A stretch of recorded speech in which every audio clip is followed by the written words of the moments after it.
the University of Dundee's Centre for Anatomy and Human Identification, the History Cold Case team is embarking on a major new investigation. Ladies, today's case, medieval Norwich. We've got disarticulated remains of at least 17 people. Using a mobile forensic lab, the team has come to Norwich, where recent archaeological investigations have unearthed a major and chilling new find: the remains of 17 people at the bottom of a medieval well. Disarticulated, which means we're not looking at single burials, so presumably it's a massed grave. The bodies include men, women, and young children.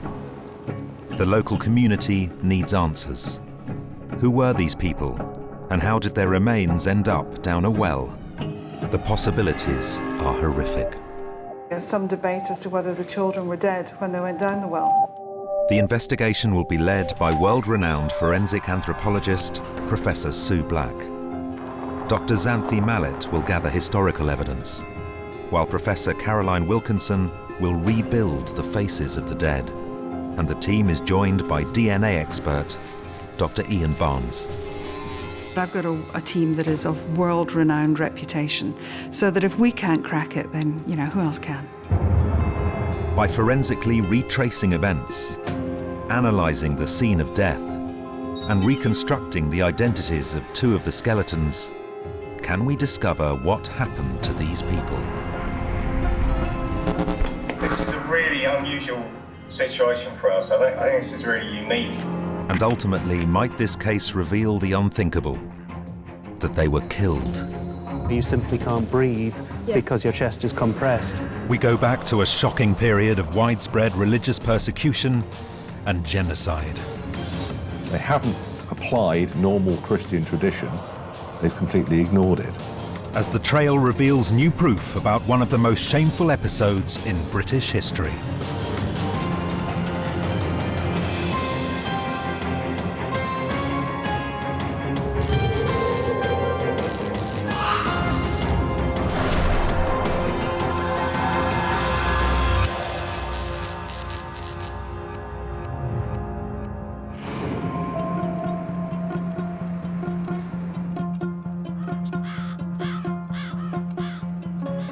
The team has been called to the cathedral city of Norwich. While much of the city's heritage remains intact, the medieval site where the skeletons were discovered in 2004 now lies underneath the Chapelfield shopping centre.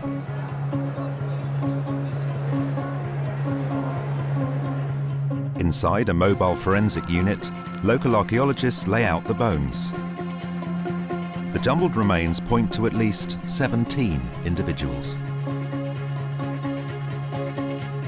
It's thought there are 6 adults, both male and female, but more shockingly, 11 children, aged from just 2 years old. This is one of the most troubling archaeological hauls the team has been presented with.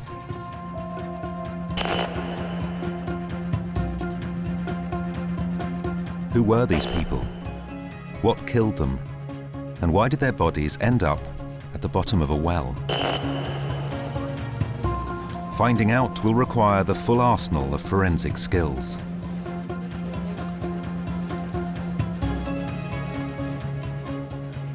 Professor Caroline Wilkinson and Dr. Xanthi Mallet will initiate the investigation, before reporting back to Professor Sue Black at Dundee HQ. This time round, we go out into the community. So we go down to the site where the bones were found, we talk to the people who were involved, and we look at those bones on that site. We then go and do our analysis, and we come back and we present to the community what it is that we found. Connecting the skeletons to the context of where they were found is a crucial first step in what promises to be a challenging case. The original excavation was led by archaeologist Giles Emery. He arrives at the mobile lab to bring Xanthi up to speed with the possible theories about this bizarre discovery. When we first found them, we suspected it could be a plague burial. because that's the kind of thing, a mass burial in an unexpected place. To test the idea that these were plague victims, they did carbon dating. We've had 2 carbon dates done. They're actually, we're probably talking 12th to 13th century. But the dates didn't add up, as the 12th or 13th century is too early for plague. Plus, there's the strange position in which the bodies were found, several meters down in what seems to be an old well. Giles is hoping the team can come up with some new leads to explain this unique find.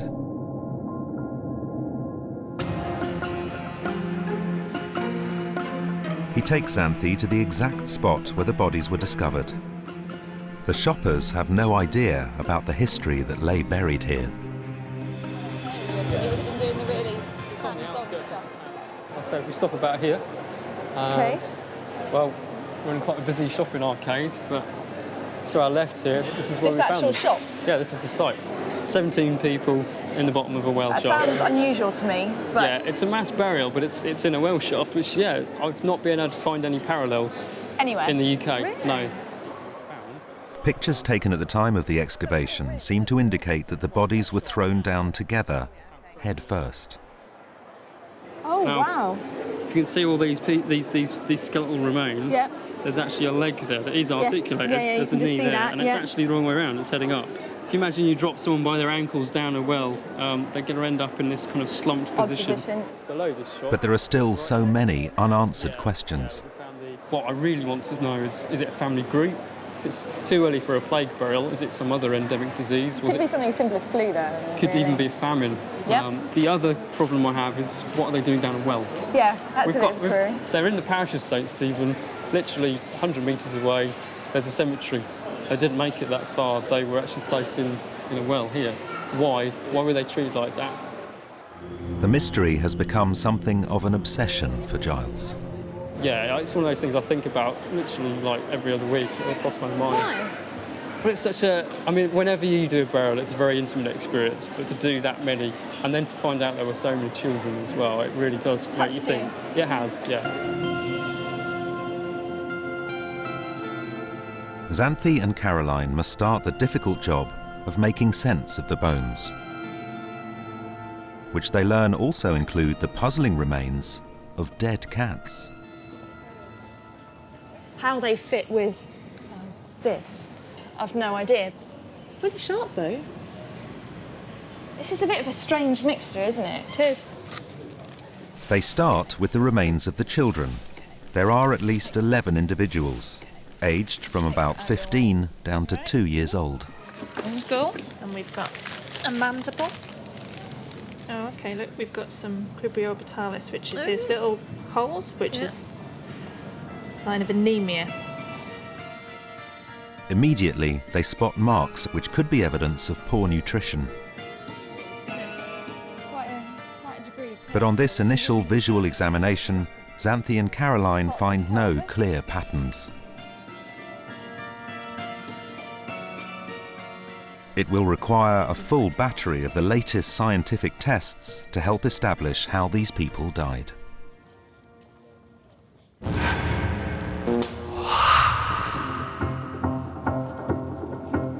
The team continues to work into the night. 2 of the skeletons are singled out as good candidates for facial reconstruction. Caroline first scans the fractured skull of one of the children. He or she was 5 to 7 years old. I think that we've got enough fragments. If they're all from the same individual, we've got enough fragments to do a reconstruction. We'll have to do a little bit of estimation around the mid-face. If they're not all from the same individual, then that will be much more problematic. She also wants to work on the skull belonging to one of the adult males. The skull's got interesting features around the nasal bones because they're very large and prominent, suggesting a very large and prominent nose. We've got this level of asymmetry around the eyes. One's much higher and further back than the other. And then we've got strong, what are called supramastoid crests, which are lines above the ear, which suggest that this person had large ears that stuck out from the side of the head. So he's got good characteristic detail in terms of his facial appearance. I'm looking forward to this actually, because it's not often you get such characteristic detail that you notice straight away, so it should be an interesting face. To begin the laboratory testing, she removes one of his teeth. So we're going to take this molar and send it for stable isotope analysis, and that should tell us what he ate, what his diet was like, therefore where he came from, and hopefully give us a broader picture of this individual. The bones will also be tested for DNA and trace chemicals, which could tell us more about who these people were. It's around this barrage of scientific tests that the team will build their investigation.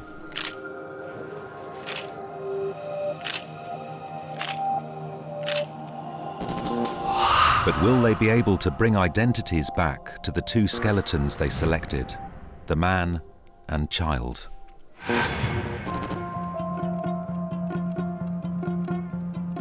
Back in Dundee, Xanthi brings Professor Black up to speed. I've got a CGI actually which works for you, which is fantastic actually. So this is obviously rows of houses right in the centre, kind of where you'd have your bins out, you know, in the back garden as it were. So the well is right in the middle of this community. Oh, I don't like going down. Oh, I know.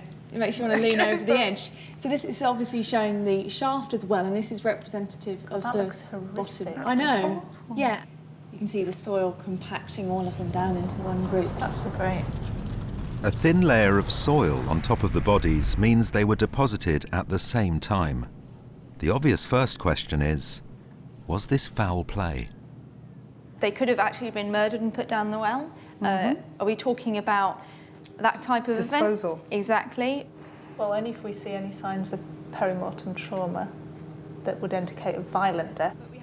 The apparent lack of damage caused around the time of death means they dismiss the idea of murder, for now at least. So is this perhaps a place where the sick or deprived ended up when they died? So this was a time of kind of hardship in England. You did get famine and things. There was some signs of anemia, signs in there. Okay. Yeah. Or are we talking about some type of disease that's hit the population? The fact that we've got so many children could be dysentery, something like that. Okay. Obviously, if a lot of individuals die at the same time, you need to remove them from the population as quickly as possible and get rid of them. Yeah, you don't really want them hanging around, do you? The team agrees that poverty and disease are the obvious places to start to look for a cause of death.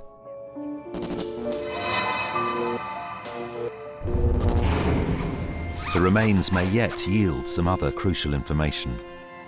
Geneticist Dr. Ian Barnes takes samples from the long leg bones of 8 of the skeletons, including the adult male and the 5 to 7-year-old child. Ian is helping us out enormously in terms of the DNA, and Ian has a worldwide reputation in terms of his science. And I don't think I've met anybody who knows more about the subject than he does, but has the ability to convey it in a manner that is really quite straightforward, which is what most of us need when it comes to genetics. If the people in the well turn out to be related, then this could dramatically change the complexion of the case. But it will be several weeks before the DNA results are back.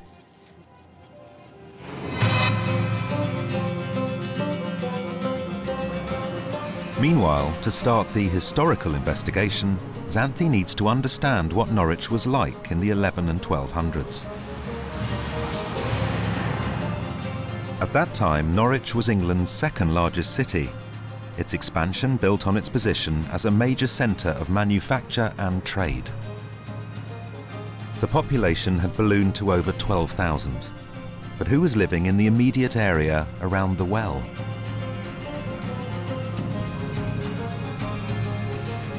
Xanthi hopes the Norwich Records Office will yield some clues. She meets archivist Susan Maddock, who produces a surprising and rare document from the time. So this looks exciting. Yes, this is one of the city court rolls, covers 1287 to 1298. Is this original? This is original. Then I will not touch that. I'll let you unroll it. It's probably as valuable as it looks. Yes, it certainly is. I mean, obviously, it's unique and irreplaceable. Okay. Didn't say that to frighten you. What's this made from? Well, it's made from parchment, which is sheepskin. So it's scraped and cleaned and makes a very durable writing surface. So this was the main medium used for records in this country, really until paper became popular in the 14th, 15th centuries. It's a record of property ownership in 13th century Norwich. Susan is looking for a street name she can trace to near the well. I just gently unroll it. Now, what we're looking for, yes, in the margin here, we can see this little marginal note that looks like NEDA. So this is Latin? This is Latin, yes. And that's pointing out this word here, Needham, Nedham. And I see, looking at a modern reconstruction map of Norwich, which shows the medieval street names, and on this map it's shown as Vicus, which is the Latin for street, de Nedum. So we can see that matches with the Nedum in our deed here. So this street was originally called Vicus de Nedum? Yes, or Nedum or Needham Street. Right. So the block that I'm interested in on here is represented by this area here? It is, that right? Yes, yes. The document also reveals the occupations of property owners. I can't help noticing that in this map there are a lot of butchers turning up. Butcher, merchant. Is there any evidence of tanning or skinning, those kind of industries? Because there were cat bones down the well, kind of mixed in with the human bones. I'm wondering whether we might actually find something on here that would help explain that a little bit. Well, let's give it a try. I notice there's a skinner down here, and this is only a short distance away from like 4 doors your area. down. Yes. 1295, we've got John de Sayham, That would work. a skinner. Wow. And if we actually look at the other side, moving along what's now St Stephen's Street, this diagram here, there are quite a number of tanners in this area towards Horsemarket. So again, the right time period. Yes. So, yeah, these people could have actually been living in or very near the people who ended up down the well. So we're really looking at working class people, aren't we? Which fits with everything else I think I found out. So, were our people local skinners or tanners? And if so, could their profession offer clues as to a cause of death? Xanthi hits the streets of Norwich's Old Town with local historian Brian Ayres. Isn't it? It's lovely. It's very picturesque now, but it would have been distinctly less picturesque in the 12th and 13th centuries. I mean, we're on a street which is next to the river. This is a river which a whole range of industries are using for dye works, for tanners, for skinners. So the dirtier trades. The dirtier trades. So all this effluent material is flowing down behind the buildings which would have been stood here. This could explain the puzzling cat bones in the well, which may be a byproduct of the manufacture of cat skin gloves, highly prized across medieval Europe. This was just one aspect of a widespread skinning and tanning industry, and it was dirty work. Medieval tanners often used human urine and feces collected door to door to soften the leather. Your life expectancy is probably going to be less in Norwich than it is out in the countryside. Really? Because of the noxious fumes and the poor living conditions, but it will be a shorter life, but probably an economically better one, potentially a better one. Isn't and it? so one does get people arriving here for that very reason. It's clear that poor hygiene and harsh working conditions would have made local people vulnerable to serious infection. Back in Dundee, Caroline is ready to start the facial reconstructions. We've got the skull of the male adult from the Norwich well. You can see the bits that are pale are the pieces of bone that we have, and the green areas are the areas that I've had to estimate. We just had this one piece of missing mandible. So all round, I'm quite interested by this skull. It's got lots of nice characteristic detail. The shattered skull of the child requires much more work, however. We've got to put together these fragments before we can do any reconstruction. And what we can do in the computer is we can take one of the pieces. Here we've got part of the forehead, and we can move it so that it's touching the other piece and realign it. We can put it roughly in the right position and then we can tweak it. So this is our skull when it's been totally reassembled. And those are the areas that have been estimated in green. Reconstructions of children have their own unique challenges. It's very difficult to tell whether the individual is male or female when the child is this young. So girls and boys are between the ages of 5 and 7 are indistinguishable facially. We tend to judge the sex of a child in relation to their hairstyle, their clothes that they're wearing, how they're being treated by others around them. We're actually very bad at estimating whether a child is male or female from just the face, especially at this age. Soon, actual faces will start to emerge as Caroline adds the muscle, skin and features to each reconstruction. With squalid living conditions around the well area and apparent signs of malnutrition on the bones, but no obvious trauma, is disease now the most likely culprit in the story of what happened to these people? And if so, what killed them?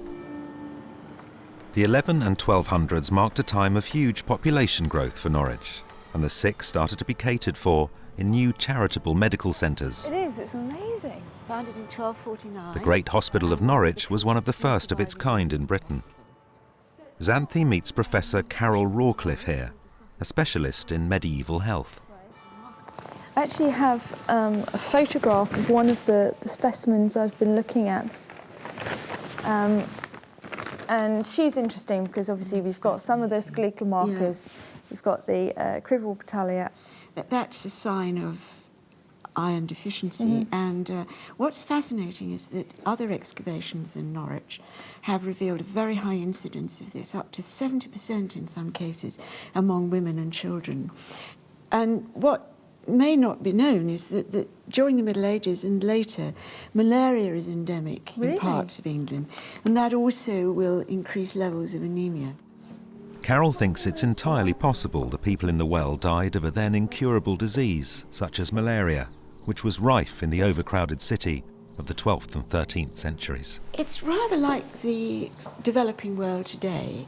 Here in the city, you are encountering diseases and deficiencies which we no longer have to experience. It's likely there could have been an epidemic of influenza, perhaps dysentery, perhaps typhus. It's very hard to tell, but obviously something which is killing people in quite large numbers. Charitable hospitals had close links to the church, and the sick believed going to hospital could erase their burden of sin. Even the poor could expect to receive medical care. The theory that our people fell victim to disease certainly fits the facts so far. But if 17 people died at the same time, where would they have been buried? Would their bodies have been disposed of in a well?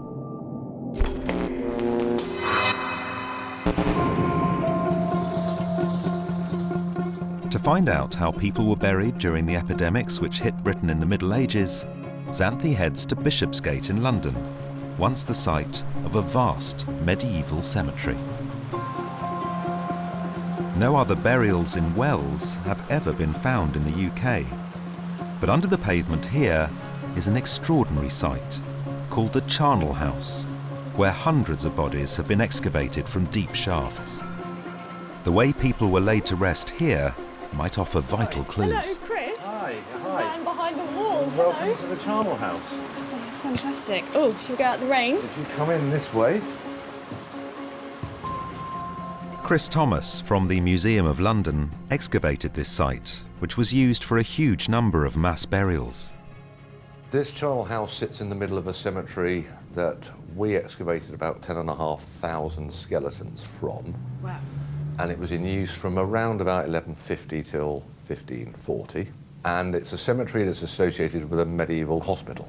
Most of the people are buried in individual graves, but we had thousands of people buried in mass burial pits. Right. And a whole series of shafts with people buried on top of each other. And what you find, generally speaking, even in Black Death burial grounds, any sort of emergency burial ground, that people are usually buried in a Christian manner. So you can see from some of the burials that we had, even in our mass burial pits, the skeletons are still being laid out on their back with their head at the west end, their feet at the east. Okay, so even in mass burials, the placement of the body is still really important. It is. So the myth that people are thrown off the back of carts into pits in the Black Death simply isn't true. So if I just show you some of the pictures from my site, you may get a better idea. Now this is a well shaft, and you can see they're all completely intermixed. This just looks like almost like rubbish thrown away, all mixed up, no care. Yeah, I think the difference is absolutely fundamental. Whoever's dealt with this, they haven't applied normal Christian tradition, they've completely ignored it. What Xanthi learns from the charnel house makes the well burial even more confusing. Even during the worst outbreaks of disease, people were not just thrown into the nearest hole. The church taught that to be buried in a non-Christian way would lead to purgatory and hell. Medieval Norwich was a devout Christian city with over 40 parish churches. So, why weren't our 17 people buried with the usual care? Could it be because they weren't Christians? This is not a Christian burial. So that do we have people who are not of the Christian faith? Is that why they're there? Or is it that they are some form of an outcast? Was it that people were afraid of them? I don't know, but they were not dealt with respect. The stable isotope data are back, and the results are intriguing. What they reveal is that the people found down the well had lived in the local area for many years. They were not just visiting. The trail suddenly now points towards non-Christian locals. And there's only one significant community from the time that matches that profile. Since 1135, Norwich was home to a thriving Jewish community, living just a few hundred yards from the well site. Xanthi meets up with Sophie Cabot, a specialist in Norwich's Jewish history, to find out more about this community. The Jewry in Norwich in the Middle Ages was in this position between the market and the castle. Right. The castle's just up there, obviously the market's behind us, and the properties owned by Jews were concentrated in the area from White Lion Street here, right up to Little Orford Street at the far end of this block. Is the proximity of the Jewry to the castle important? It is, yeah. I mean, Norwich is a royal castle. Right. They were in England at the invitation of the Crown. Oh, I see. And the Crown had direct legal control over them and their business. The Jews of Norwich had a very specific role. And why were they actually invited here by the king? They were invited to lend money. And that was that primary function? Yeah. At the time, the Christian interpretation of the Bible didn't allow Christians to lend money at interest. It was a sin called usury. Certainly, that's something that's not forbidden in Jewish law. So cash finance for big projects of any sort came from Jewish financiers. Almost like banks? Yeah, like banks, basically. Does that mean they were all wealthy then? Some of them were extremely wealthy. There's one or two families who are incredibly rich and who are lending money on a national scale or even an international scale. Xanthi and Sophie visit the house of Isaac Jernet, which still stands in central Norwich.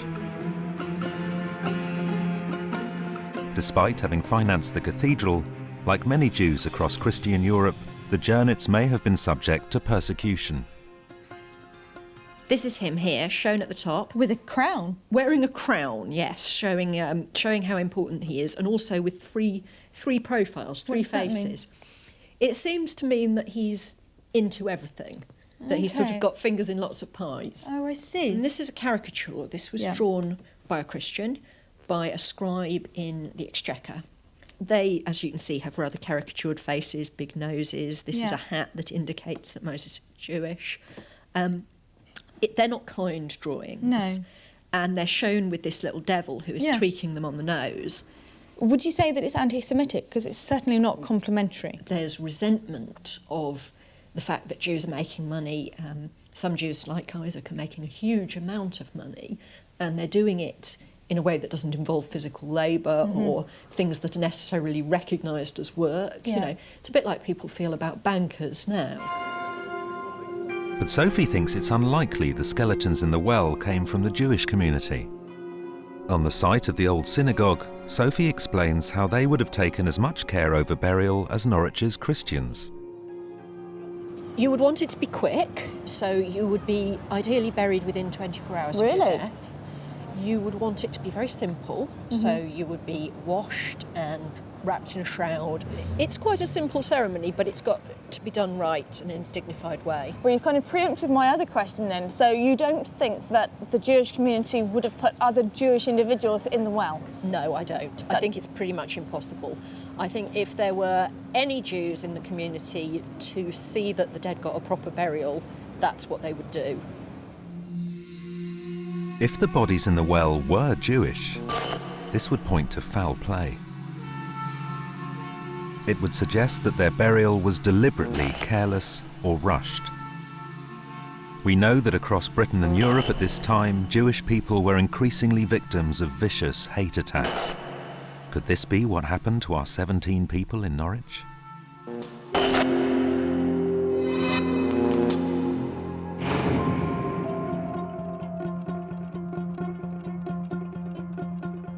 The DNA analysis is now complete. Aware that the case now risks grinding to a halt, the team hopes the results will provide a new lead. So how many did we take DNA samples from out of the, 17? I think we sampled 8 different individual... From children through to adults? Yeah, we're trying to get a range Well, the scenario. DNA will perhaps not only tell us about family, but if there is any other connection, genetic type connection, you know, in a tight-knit group, then Ian might be able to tell us something about that as well. So, fingers crossed for DNA. Yeah. Where our money's on DNA. They call Dr. Ian Barnes. There we are. Okay. We've Hello. got you now. Hi. We are looking today at medieval Norwich. We're hoping, against all hope, that you'll have something interesting to tell us. No pressure. Okay, so some pretty interesting news with this card. Oh, good!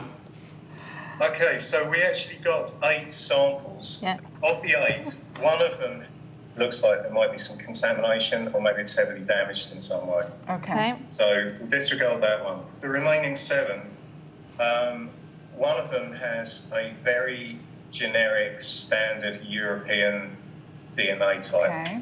One of them has a DNA type which is relatively uncommon across Europe, but it's still just a generic European kind of sequence. Okay. The other 5, however, have the same mitochondrial DNA Cool. sequence. So it looks like the 5 that have the same sequence, you could maybe assume or infer that they are directly internally related, yeah. Right. Remarkably, 5 of the people down the well were related to each other. But that's not all the DNA results reveal. Now, the more unusual thing is that there are sequences belong to a group which is relatively unusual in Europe.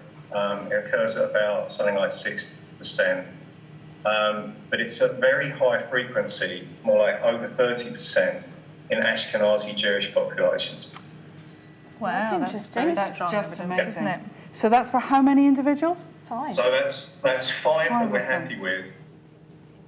It's an unexpected breakthrough in the case. The science has shown that at least 5 of the people down the well were from the Jewish community, and likely family members. This is a really unusual situation for us. I think this is a really unique set of data that we've been able to get for these individuals. I'm not aware that this has been done before, that we've been actually able to pin them down to this level of specificity about the ethnic group that those things come from. That's a good result. That's phenomenal. Thank you so much indeed. Bye. Bye-bye. I think what Ian has told us is truly amazing. It is. In that we clearly have family members. We've got a recognised group. And this is really pointing to something, the most tragic of all of those options as well, with 11 children. 11 children and 6 of a adults. common maternal Closely DNA. linked. The story now looks set to take a much darker turn. There is a real temptation, I think, to go down the route of saying, because we've recognised the group, because we know they're a family, we're looking at something that's possibly more macabre, that we're looking at persecution. What we haven't yet got is the cause of death, or causes of death. I think we probably should go back to some of the bones and just have a look, because I'm concerned that we haven't got any form of a trauma. I mean, dropping down the well would cause trauma, and the prospect that, you know, maybe someone's gone down that well alive, especially kids, is horrendous.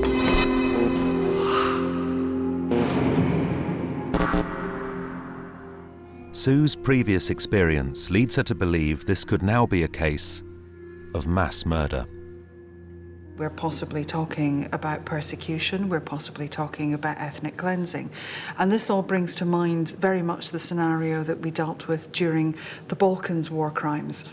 In terms of the brutality of the ethnic cleansing, it was felt that, you know, women and children, quite frankly, weren't worth wasting the bullet on. So that women were quite often bayoneted, for example. Pregnant women were bayoneted because that way you got rid of a woman because that wasn't important, and you got rid of the next generation because you really didn't want them to survive.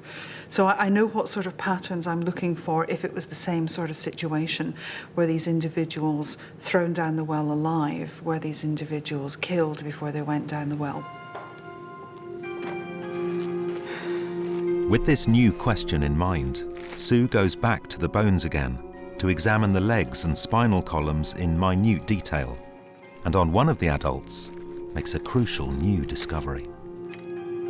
If you open up and look at the surface of the 12th thoracic, you can see that we've got what looks like a burst fracture, and it's coming over onto the surface here at the side and coming over onto the front there. That kind of thing happens when you get force either coming down onto legs or, of course, coming down onto head, so that what you're getting is a twisting, because that's what happens. You get a twisting, and the edge of one vertebra causes the fracture on the body. So the column is twisting, and as you impact, then what you get is the burst fractures. And there is similar damage to 3 of the adult leg bones. When we look particularly at these 3 bones, what we've got are radiating fracture lines passing up there, and we've got little stepped areas of cortex there with a little fracture coming. Those again look like they're going to be perimortem. All of these indicating that what we have are individuals where we have trauma to the extended leg. So whether it's going down, it must be landing on feet, because you're getting, or landing on knees, of course it could be, but it's certainly trauma of force of impact. If you were falling into water, then I wouldn't expect to find this fracturing. I simply wouldn't, because once you hit the water surface, then you've got almost like a cushioning, if you like. These are fractures that I suspect are about landing on a hard surface. Sue believes this new evidence shows the well was actually dry, and the adult victims were either killed just before or died very shortly after being thrown down the well. If they're down at the bottom of the well, and these are the adults, then the children, where we're seeing no trauma, may well have been thrown in on top of them. So we're not going to see perimortem fracturing as such with them, because they're landing on a cushion of these adults. It's an alarming possible sequence of events.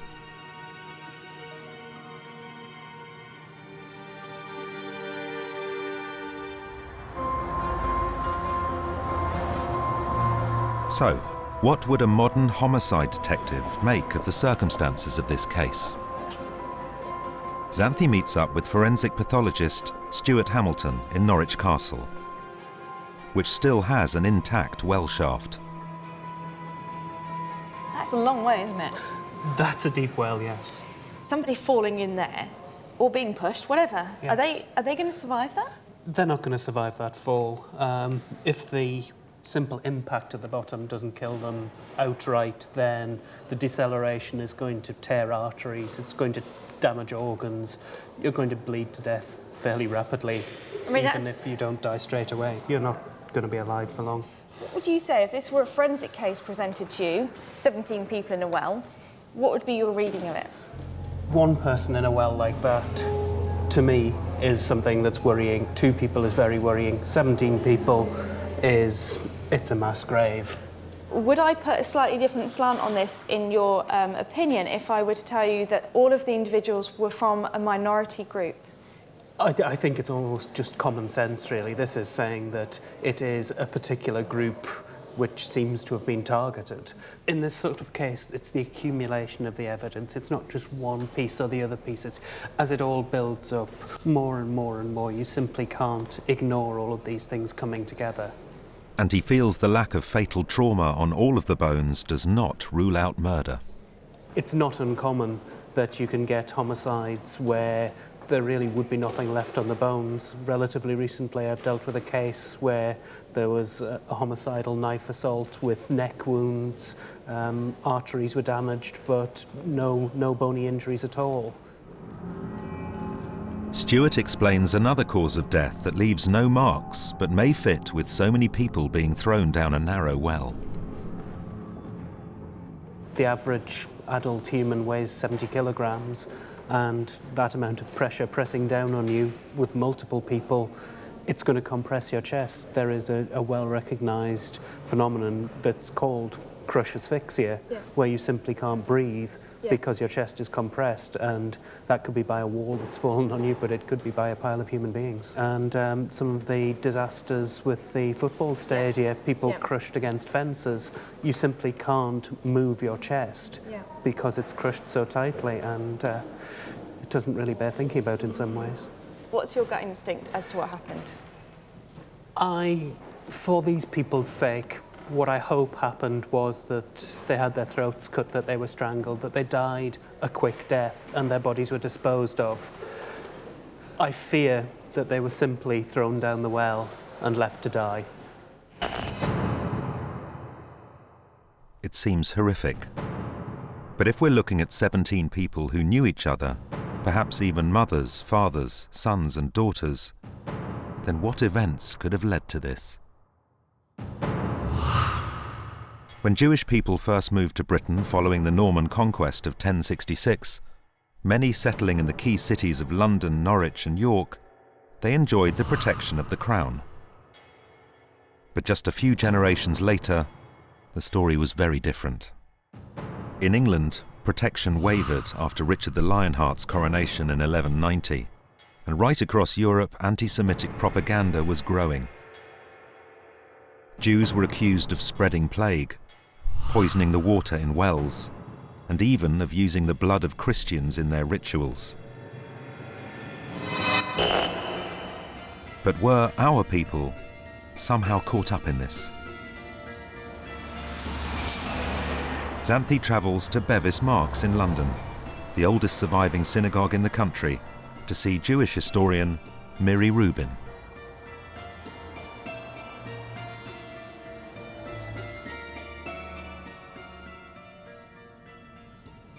You're aware by now that the DNA has come back and it's indicating that we're looking at a Jewish population.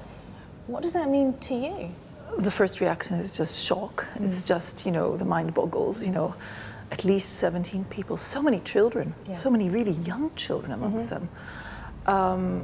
Well, it's just a horrific thought that, with all the research, these sort of events can just go unnoticed. There are new types of dangers that develop in the late 12th, 13th centuries, new nasty narratives. You might even say that as Europe becomes more Christian, there is a real deepening of the sort of the sense of Jewish evil. So that it is, I'm afraid, a picture of worsening and ultimately the age of expulsions, where England leads in 1290, where the Jews are expelled back to where they came from, to northern France. Yeah. So was that the kind of pinnacle of the unrest, the expulsion? You might say so. It's the king brought them in and the king kicked them out sort of thing. But Miri doesn't think they could have been part of the recorded acts of violence against Jews. nor the organised expulsion of Jews from England and Wales of 1290. I see no reason that the bodies will not have been relinquished to the Jewish community to bury properly, nor indeed would I think that children would have been involved so conspicuously, nor bodies that seem unbroken, undisturbed, unmutilated, like the ones that we've found. That's the problem. She believes this points to another less well-known incident in the 1230s. Another flashpoint that occurred to me is the 1230s. The 1230s that saw, on a number of occasions, violence in the streets of Norwich against Jews, and indeed, and very important for this case, a burning of some Jewish houses by Norwich people, because that would then suggest that maybe they died in their sleep from the inhalation of smoke, and thus they suffocated, because that would explain both the existence of the children and the fact that their bodies are not sort of mutilated in a way that you'd expect if it was just sort of real violence in the street and they were just felled. What's clear is that during this time the Jews of Norwich could not rely on any protection from the crown. It's evident that royal officials, the sheriff and his bailiff, simply lost control of the city and indeed became the subject. The bailiffs were actually beaten up by Norwich people. So that suggests to me a situation where this system of control and scrutiny and protection that was painstakingly laid down over the decades had actually been disrupted in those years, and actually royal officials could not contain what was unfolding. How many Jewish people were actually in Norwich at this time? Maybe 150 to 200 or so. 17 people then is actually quite a large proportion of this. You know, you think 17, within a community, it's not that many, but this is massive, isn't it? Really, really big. And the fact these are families and children, this is a very, very big deal. This puts a totally new complexion onto the facial reconstructions, now nearing completion. So this is our Jewish group from the well in Norwich, and we've got adult male and young unidentified child in terms of sex. We don't know if it's a boy or a girl, 5 to 7 years old. First, there is the adult male in his 40s. So the first thing that we'll look at in terms of characteristics are his ears, because we know that he's got adherent ears. In other words, he hasn't got any lobes. The ears just hit the straight onto the side of the head.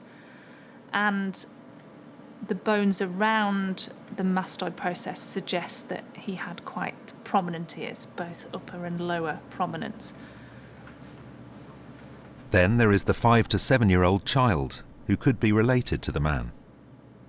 And we've added the muscle structure over and above the skull, and now we can look at some of the feature detail. Much more difficult with children because we don't have the strong features that we can take with adults. So most children tend to have similar small upturned noses, and the adult nose shape won't develop until after the age of 8 is when it starts to develop. And Caroline has discovered evidence which backs up the idea that they are family members. Now, interestingly, with this particular individual, he or she also had adherent ears, which means that the child didn't have lobes, which is similar to the adult. The adult is showing that feature too. We know it's an hereditary feature, so if you have adherent ears, then one of your parents will have adherent ears as well. So the fact that they both have adherent ears, I think, is significant. The final task will be to apply likely skin, hair and eye colour.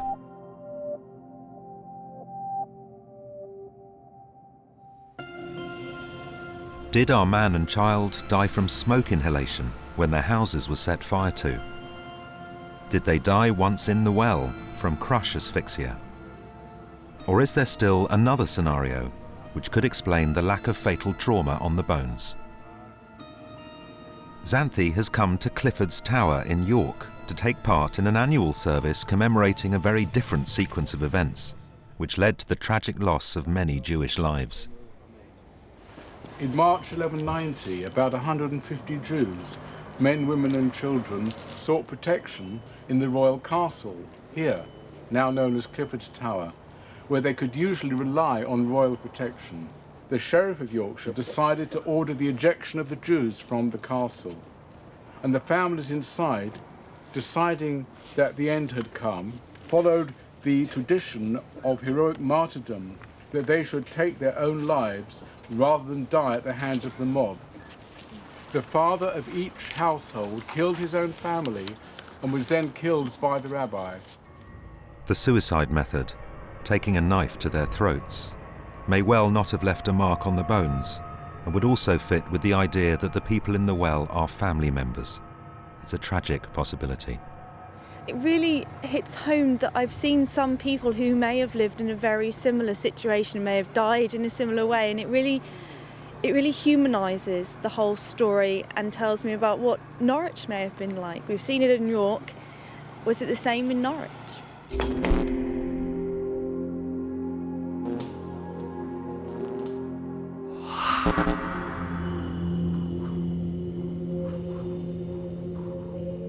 The team has reached the end of this investigation. The first examination of the bones took place in the depths of winter. It's now spring, and after months of work, it's time for the story these bones have told to be relayed back to the local community.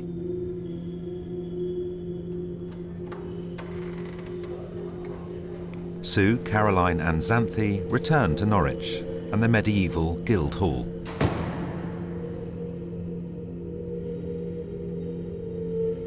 Keen to hear their findings are those who originally excavated the site, experts who have assisted the investigation, and members of the local community.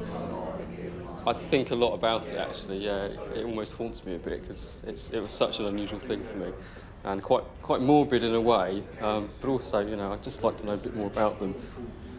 To actually be able to put a face to one of these characters and actually bring the person to life, it'll be, I think, the most interesting for me. I should be, interested to find out what we've been able to tell about them, because they're a bit of a mystery. But how will the people of Norwich react to a story that brings back to life one of the city's darkest hours? What we have started to do by bringing the science into this investigation is to allow us to look at the story from a different perspective. Why were they in a well? Were they alive or were they dead when they were placed in the well? And how do they fit into the history of Norwich at the time as we know it? Sue details some of the major twists that the investigation took, starting with the idea of disease. So it's not leprosy, it's not TB, it's not something that leaves a skeletal lesion, but that doesn't rule out all of the enteric diseases. But there was the stumbling block of unchristian burial. The most important thing is, even though they died in vast numbers, they were still buried with the observance of Christian rites. And then the dramatic science that pushed the trail towards murder. So we need to talk about a real turning point, the point at which this investigation really did take a very, very different direction. We have to talk DNA. So we sent some bones off to Ian to have a look at the DNA. Out of the 5 of them where there was retrievable good information, what we have is a situation where the mitochondrial DNA, which is the DNA that's transferred down through a maternal line, effectively matches. So we have family members. That was really important, but what was even more important was that the DNA told us that the most likely group to which these individuals belong are in fact Jewish. Wow.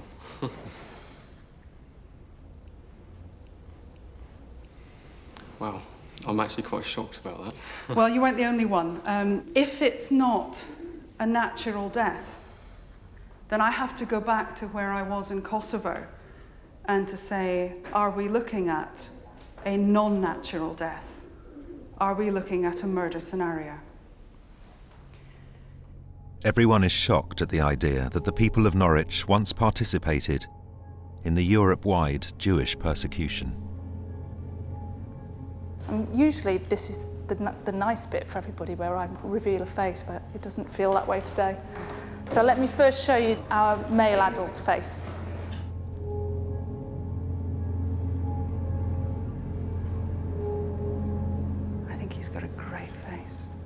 lovely face. Caroline's second reconstruction is even more emotive. One of the 11 children from the well. I think our child is just beautiful as well. It's perfect to he or she. They're just perfect. I think they're very... Well, they're all a bit emotive now, actually. Yeah.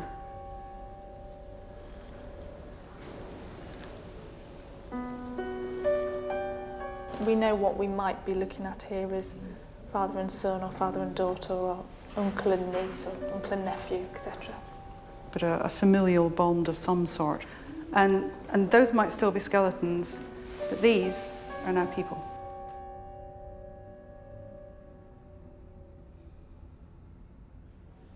It's a shocking revelation for everyone involved. It's very sad for Norwich. It changes the story of what we know about this community. You know, we don't know everything about this community, but what we thought we knew is changed by this, yeah. No, it was a big surprise, really. It's not what I was expecting at all. I knew that we were going to learn something, and I really didn't think it was going to go in that direction. We had an idea that they died horribly, but the thought that it could be self-inflicted possibly is rather upsetting.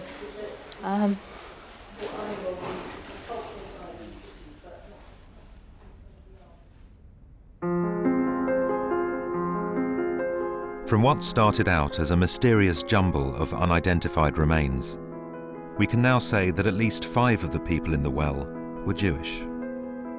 We know that the children could likely have been from the same extended family or community, and tragically, that the trail points to them having possibly been murdered or pushed into suicide.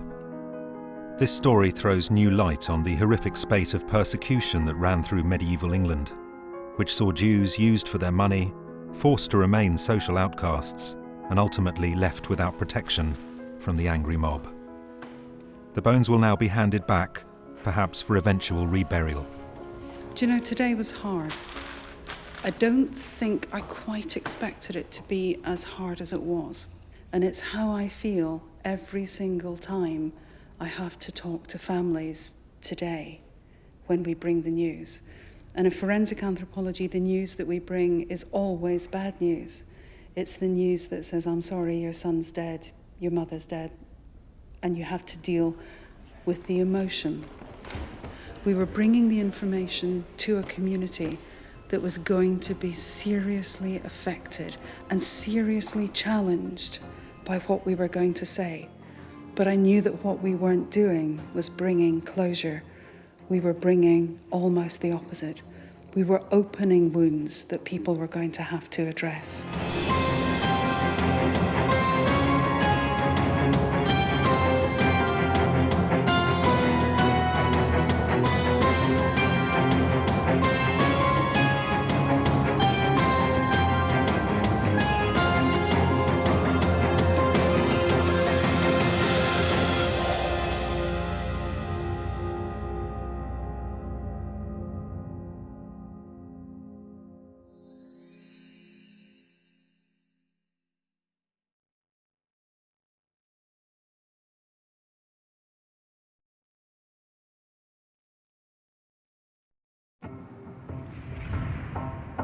At Dundee Centre for Anatomy and Human Identification, the History Cold Case team is about to take on a dramatic new case surrounding a major unsolved archaeological mystery. Our next case, wonderful name, it's called Windy Pits. You've got human remains that are spanning across 3,000 years. Setting up a mobile forensic lab, they will investigate the puzzling remains of more than 20 people discovered here in underground caves. They're believed to be some of the oldest human bones ever found in Britain. Location even better. The remote North Yorkshire moors. Oh, my neck of the woods. In winter. Excellent. Potholing. Who are they? And why are their bones here? Perhaps it would have taken 4 or 5 people to hold him down. Are the caves simply Iron Age graveyards? Or is there a more sinister explanation for how this became the final resting place of so many people? If these bones came up as a forensic case, I would be advising the police we need to look at this a lot more closely. The investigation will shine a light on a long-forgotten period of our ancient history. Oh, okay. A time of brutal rituals and bizarre beliefs, when people lived in fear of what lay beneath the surface of the earth. The coup de grace. There'll be a great spurt of blood. Can modern forensics finally solve the mystery of what happened at the Windy Pits? And what dark and surprising new truths will emerge about how we lived 2,000 years ago?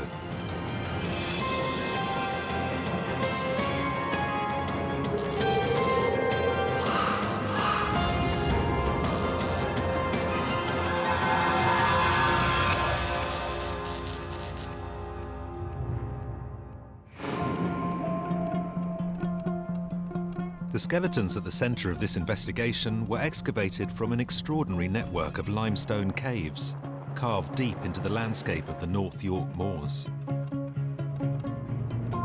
There are believed to be 22 people among the remains, but information about who they were and how they died has remained tantalisingly beyond our reach.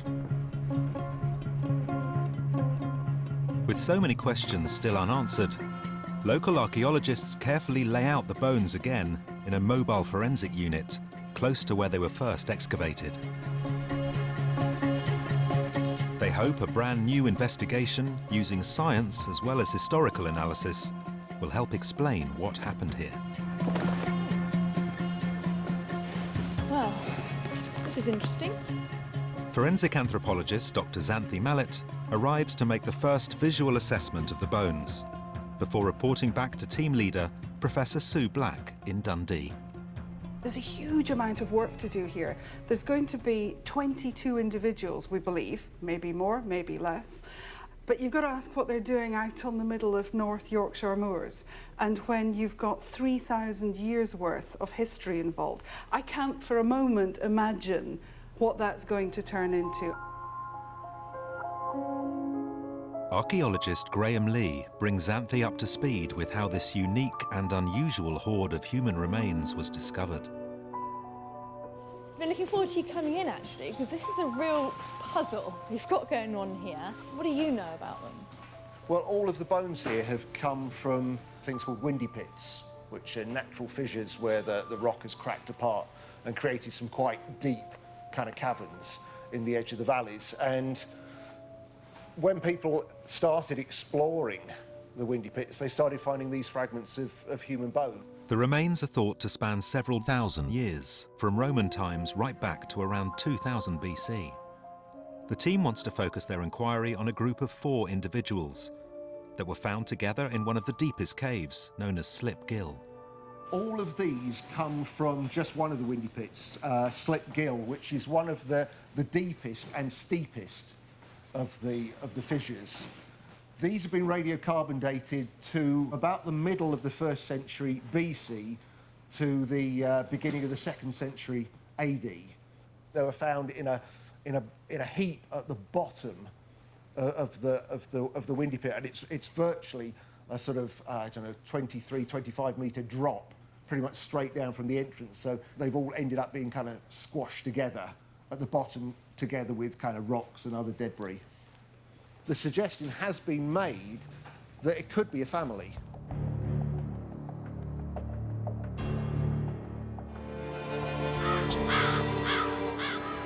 But why might a family end up dead in a cave?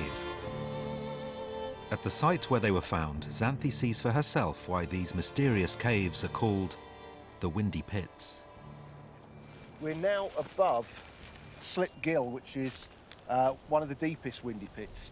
And can you see all the vegetation's moving here? Mm-hmm. And that's a result of the hot draft coming up from the mouth of the windy pit. I can see why this would have been a really kind of mysterious place. It looks spooky, doesn't it? It does, yes. Oh, you can feel the warm air from here really Straight well, away. can't you? Yeah.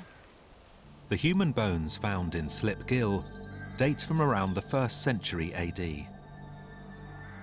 There was a series of expeditions into these fissures, say, through the 1950s. I'm not sure that you would actually look at them and say that everyone is necessarily clad that appropriately for caving. Some hard hats. Yep. And some ropes, that's pretty much it, and a spade. And they were the people that recovered the bits and pieces of the bodies from the bottom. Since being found in the 1950s, the bones have been the subject of much study and debate.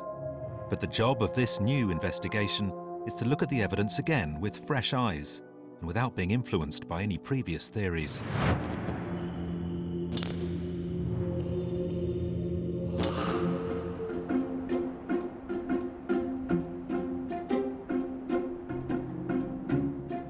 Back in the mobile laboratory, Xanthi begins the task of making sense of the puzzling remains.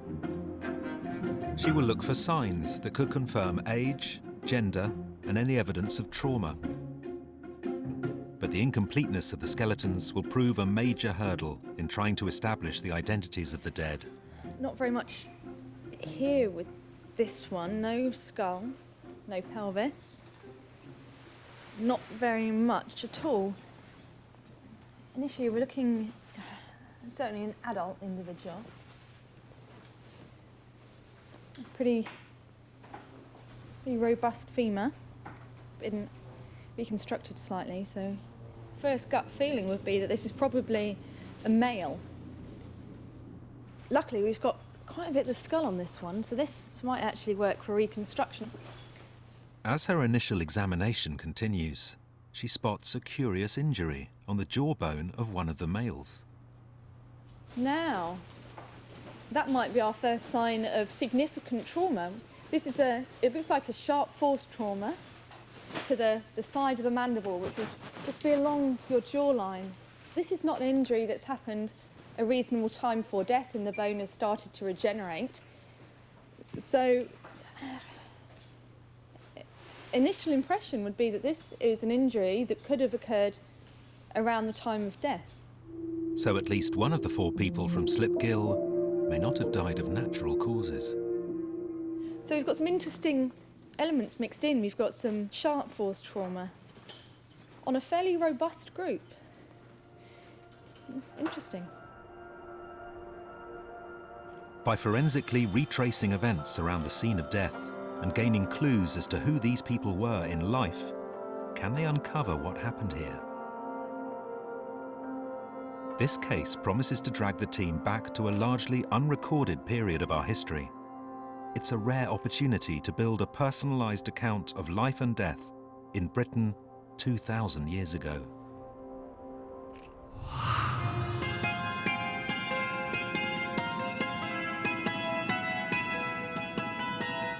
Back at headquarters in Dundee, they must first agree on the direction the investigation will take. Xanthi brings Professor Sue Black up to speed, along with Professor Caroline Wilkinson, who is in charge of facial reconstruction. One of the cave sites is literally just kind of like a hole in this bowl in the earth, and it's basically it goes straight down. It's like a chimney. And so people have obviously been deposited in here, and we're not sure why. To help understand the shape and size of the Slipgill cave where the 4 skeletons were found, Xanthi shows them a 3D reconstruction. The CGI will really help you get a kind of visual on the type of system we're talking about. Can you see that? Can you see that? So this is kind of open, desolate moorland. This is going down into the cave, so you can see the shaft. That's good. It's huge, isn't it? It's amazing. Yeah. So you can see how bodies would have tumbled down here. Once they get kind of down the channel and over that ridge, this is where they would have landed. Presumed to be the bones of a man, a woman, and 2 teenagers, the obvious question is why? You've got to wonder why, why they're putting people in here. Is this ritualistic? Is this just vindictive? Are people just being, murdered and in essence You're hidden? concealing them. Exactly, yeah.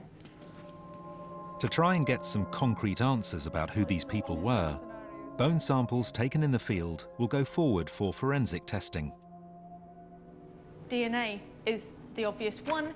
Obviously, are we looking for a biological relationship which ties all or any of the 4 individuals? Yeah. Carbon dating has already been carried out on the bones, placing them around the turn of the 1st century AD. So that really only leaves us with stabilised toes. Indeed.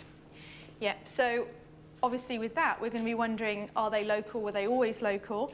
But it will tell us a bit about diet as well. Exactly, okay. Yeah. And possibly quality of life, standard, that kind of thing as well. Okay. So we're going to be doing the stable isotopes. So besides all of the tests that we can do, I think we really need to look at the context, the wider context. Who was potentially using this as a burial site, deposition site, or was this accidental? Why? The bigger picture. It's a real kind of intriguing puzzle, isn't it? Yes, it's not normal. No, it isn't normal. No, nothing normal about and this. so there is a story. It's about finding out what the most likely story is. The damaged jawbone belonging to the teenage male is the only hard evidence they have so far that this might not be a straightforward or innocent burial, but it's enough to rouse Sue's suspicions.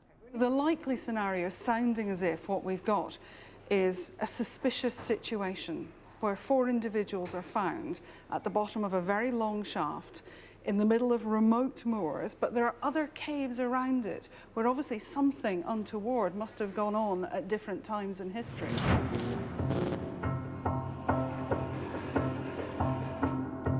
One of the first tests is DNA. This could establish if the skeletons have more than their final resting place in common. Are they a family? So do we have mum, dad, and 2 adolescent children? The only way we're going to be able to find that out is if we can extract DNA, and we can match them through DNA. But the older the bones, the harder it is to get meaningful results. And science alone won't be enough to solve this case. The carbon dating places our skeletons in the early part of the Roman occupation. But if our people were locals, theirs would likely be a very pre-Roman way of life, much as people had existed in and around the moors for millennia. Xanthi has come to a traditional Iron Age village to meet archaeologist Steve Sherlock. She wants to understand how our people from Slipgill might have lived, and why their remains would be in a cave. So the individuals from Windy Pits, would they have been living somewhere like this? They'd have been living in this sort of environment, in these sort of structures, indeed. How many people would have lived in a house like this? One family, but would have probably been 8 or 10 people living in a house like this. And how many houses like this would have made up a community? There could have been 4 or 5 houses of this size in a busy village. That's quite a large community then. Indeed it is, and we mustn't just think of this one community. There would be another one really quite close by. And they would have interacted with each other? They would have traded, farmed and communicated with each other, supported and helped each other. We're talking about society here, not individual groups. During the Iron Age, the British population topped 3 million people. This was a sophisticated culture and society. Steve explains how the part of the moors where the Windy Pits are located were a sort of no man's land between 2 competing Celtic tribes. The Windy Pits are an interesting area because they're on the North Yorkshire moors, which are, let's say, a neutral area between a tribe to the south called the Parisi and the tribes to the north of the Brigantes. So it's probable that the Parisi were using the Windy Pits. They're the people that are having sites and activities on the southern part of the North Yorkshire moors. Would the 2 different tribes have fought? There may well have been territorial differences, but there's no evidence for battles as such. Curiously, Steve is convinced that caves would not normally have been used for burials, or deposition as archaeologists call it. The normal burial rite may well have been cremation, scattering the ashes to the wind, or people being buried at locations nearer to the settlements, a long way away from the Windy Pits. So it's a really different type of deposition? It's a different deposition in terms of the choosing a location and potentially only choosing certain people, of course, to be buried at those points. So if people aren't living in the immediate vicinity, it's taken a lot of people a lot of effort to bury people there. Indeed, that's telling us there's a religious action to this and choosing people, location for a special reason. This points to the discovery of the skeletons at Slipgill being something unusual and special, even for Iron Age society. How did the bodies end up several feet down in the dark, and why? Might the bones finally give up some answers?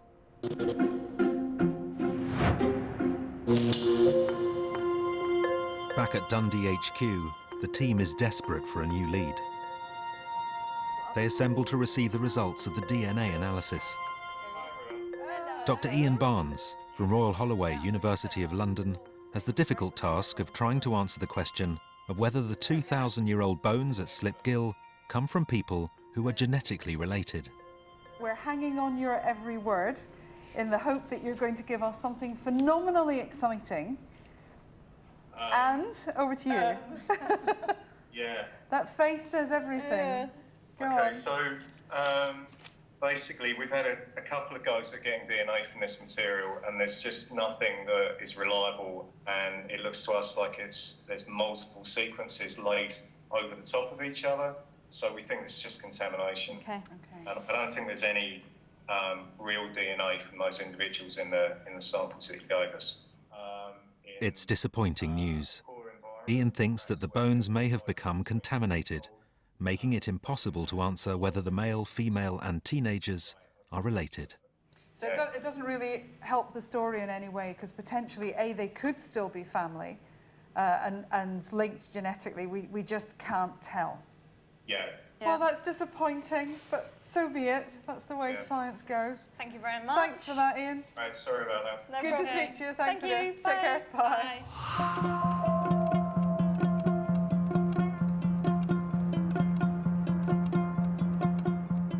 With DNA having failed to provide any leads, Sue feels it's time she examined the bones herself. To scour them for possible causes of death, she starts by looking at the injury to the jawbone of the teenage male. Her experience alerts her to how serious a blow this could have been. It's one of the most dangerous places for men who are shaving, just right there. Because if you put your finger just lightly on there, you'll feel an artery pulsing underneath, and the facial artery comes up just on there. Just perfectly where that is, may I say. So that what you have is a real nick into the bone. That's not a thin-bladed implement. We've got a large blade. So whether you're talking axe, you're talking machete, you're talking something that is a large blade. It's not like a little thin kitchen knife, because you have a wide entrance and a narrow point at which it's come to a stop before it's been pulled out. And so that when that implement has come up onto that jawline, what it's then done is it's caused fracturing to run across here and up there, and then up towards the base of this tooth. Sue believes this wasn't self-inflicted. He may have been murdered. It certainly will have caused a lot of pain and a lot of bleeding. It could have resulted in death. This has been caused by somebody else. Somebody has inflicted this on this individual. And it's a young individual. And then, on the leg bones of the adult male, she spots more suspicious marks. This is a pattern that's quite consistent with a fracture occurring what's called a green bone. So it behaves very differently from an old bone that doesn't have much water content and organic material still left in it. What we don't have is any evidence of healing. So this is consistent with the person perhaps dead, perhaps not quite dead, being dropped down onto a height.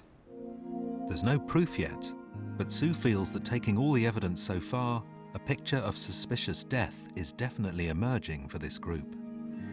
If these bones came up as a forensic case, I would be advising the police we need to look at this a lot more closely. There's something very suspicious going on here.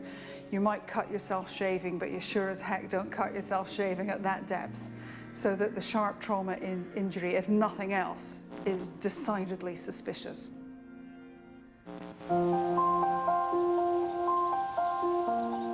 Xanthi has an agonizing wait to return to Slip Gill. She's keen to test the theory that the breaks on the leg bones of the adult male could have been caused by falling into the cave. But the caves are important roosting sites for bats, and access is restricted. Finally, spring arrives, and she's able to meet up again with archaeologist Graham Lee and local caver Martin Rowe. Lovely to meet you. Is it quite dangerous in there, do you think? Have you got any idea? For anybody who didn't have the right equipment and knew how to use it, then potentially it is, because just behind me here is a 16-metre drop straight to the floor. That is deep, isn't it? Straight down? Straight down, yeah.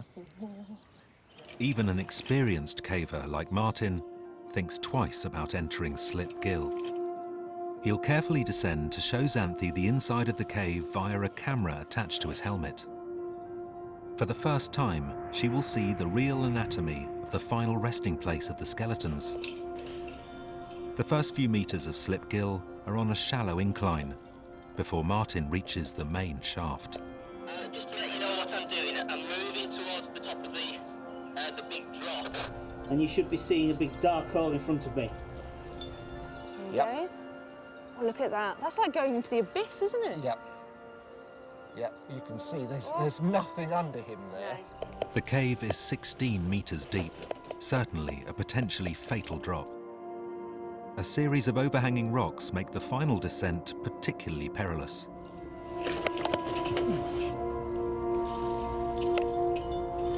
That must be pretty scary in there, mustn't it? Because it's going to be pitch black except for that little light coming off your head torch. Yep.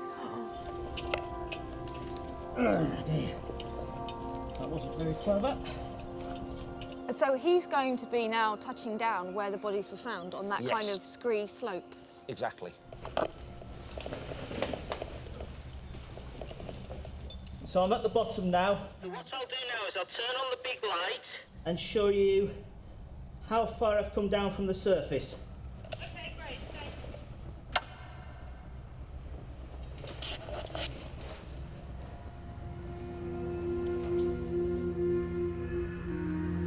Oh, wow. Wow, look at that. It's an extraordinary place, and one that's remained unchanged for thousands of years.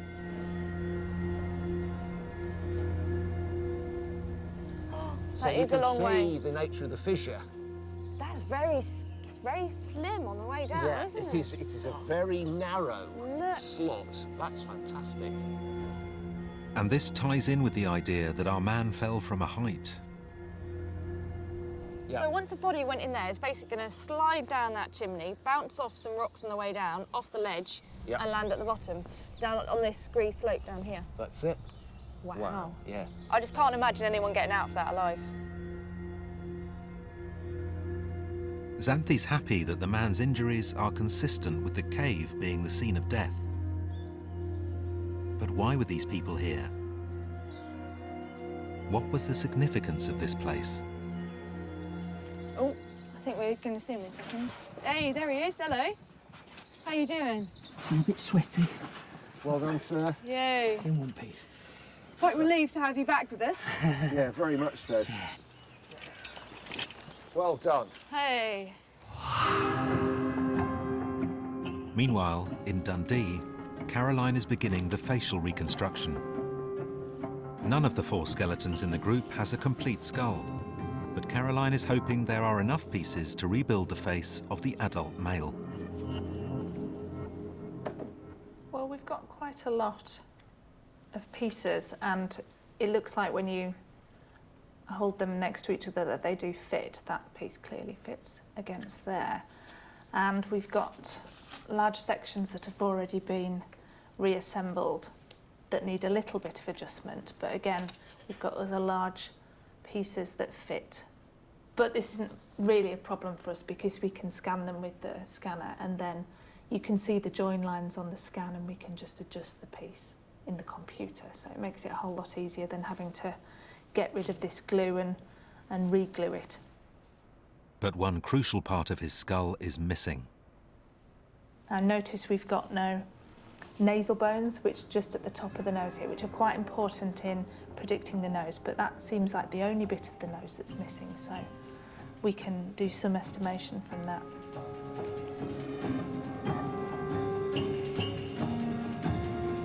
Now that Caroline has examined the 2,000-year-old skull, she will use some very 21st century technology to rebuild it.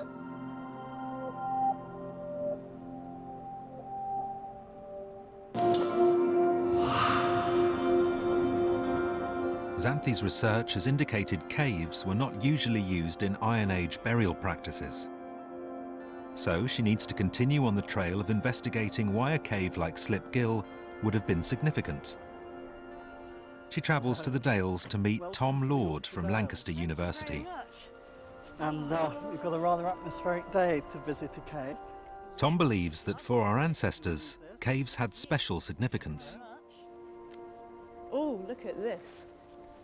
It's certainly very dark and imposing. We're going underground, we're going literally into another world, an underworld. And is that how our ancestors actually would have seen this place? I think so. Lights on? Lights on. Okay. Helmet. And we're going into the underworld. Okay. Yes, please. gets darker, echoey. It gets darker immediately, doesn't it? Lose direct line. Okay.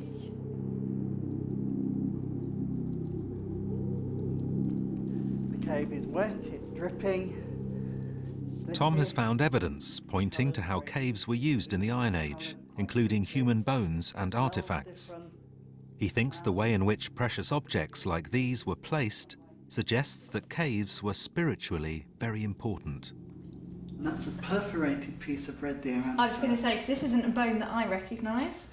It's red deer anthill, and if you hold it up, can you see the very careful hole that's drilled through it? You can see it's been drilled through. It's probably been on this shaft. Is this a weapon of some sort? It might be used as a hammer or something. And this was on a ledge about 45 feet down, so it could only have been put there, it couldn't have fallen there. But this would have been a valuable object. Somebody's gone to a lot of time to make this into a hammer or whatever else. You're not going to leave that down a cave without good reason. Tom believes valuable objects were placed in caves, perhaps as votive offerings or as part of rituals. We might be seeing down some of these deep shafts, beginning about 5,000 years ago, is actual sacrifice of human and animals at certain times. So these could be offering to the gods. Offering to the gods of the underworld. This idea of an underworld crops up throughout history and across cultures. And caves were seen as portals to a mysterious place between the surface world and another. Tom's evidence also suggests a new explanation for how the slipgill individuals may have died. He believes they may have been part of some kind of ritual sacrifice. The archaeologists tell us that there's a distinct possibility that there's a ritualistic element to the way in which these individuals have landed up in these caves. We unquestionably have got evidence of interpersonal violence before these individuals have met their death. There is some evidence that when they've gone down the pit that there is long bone fracturing because of the drop. But there's no evidence that those have healed. If they've been alive at the bottom of the pit, it's not for very long. But, you know, that's really just looking at the evidence from the bones. I think it's most likely that they were killed before they went down the pit. To test this new theory that the people of Slipgill were consciously sacrificed, the bones are sent to the nearby Nine Wells Hospital for CT scanning. This should reveal new information not visible to the naked eye. The evidence already points to the adult male having fractured his leg. But Sue and her colleague, Dr. Roos Eismer, now spot some new evidence, this time on the thigh bone belonging to the adult female. Look.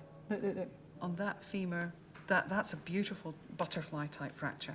That's the kind of fracture that is green bone.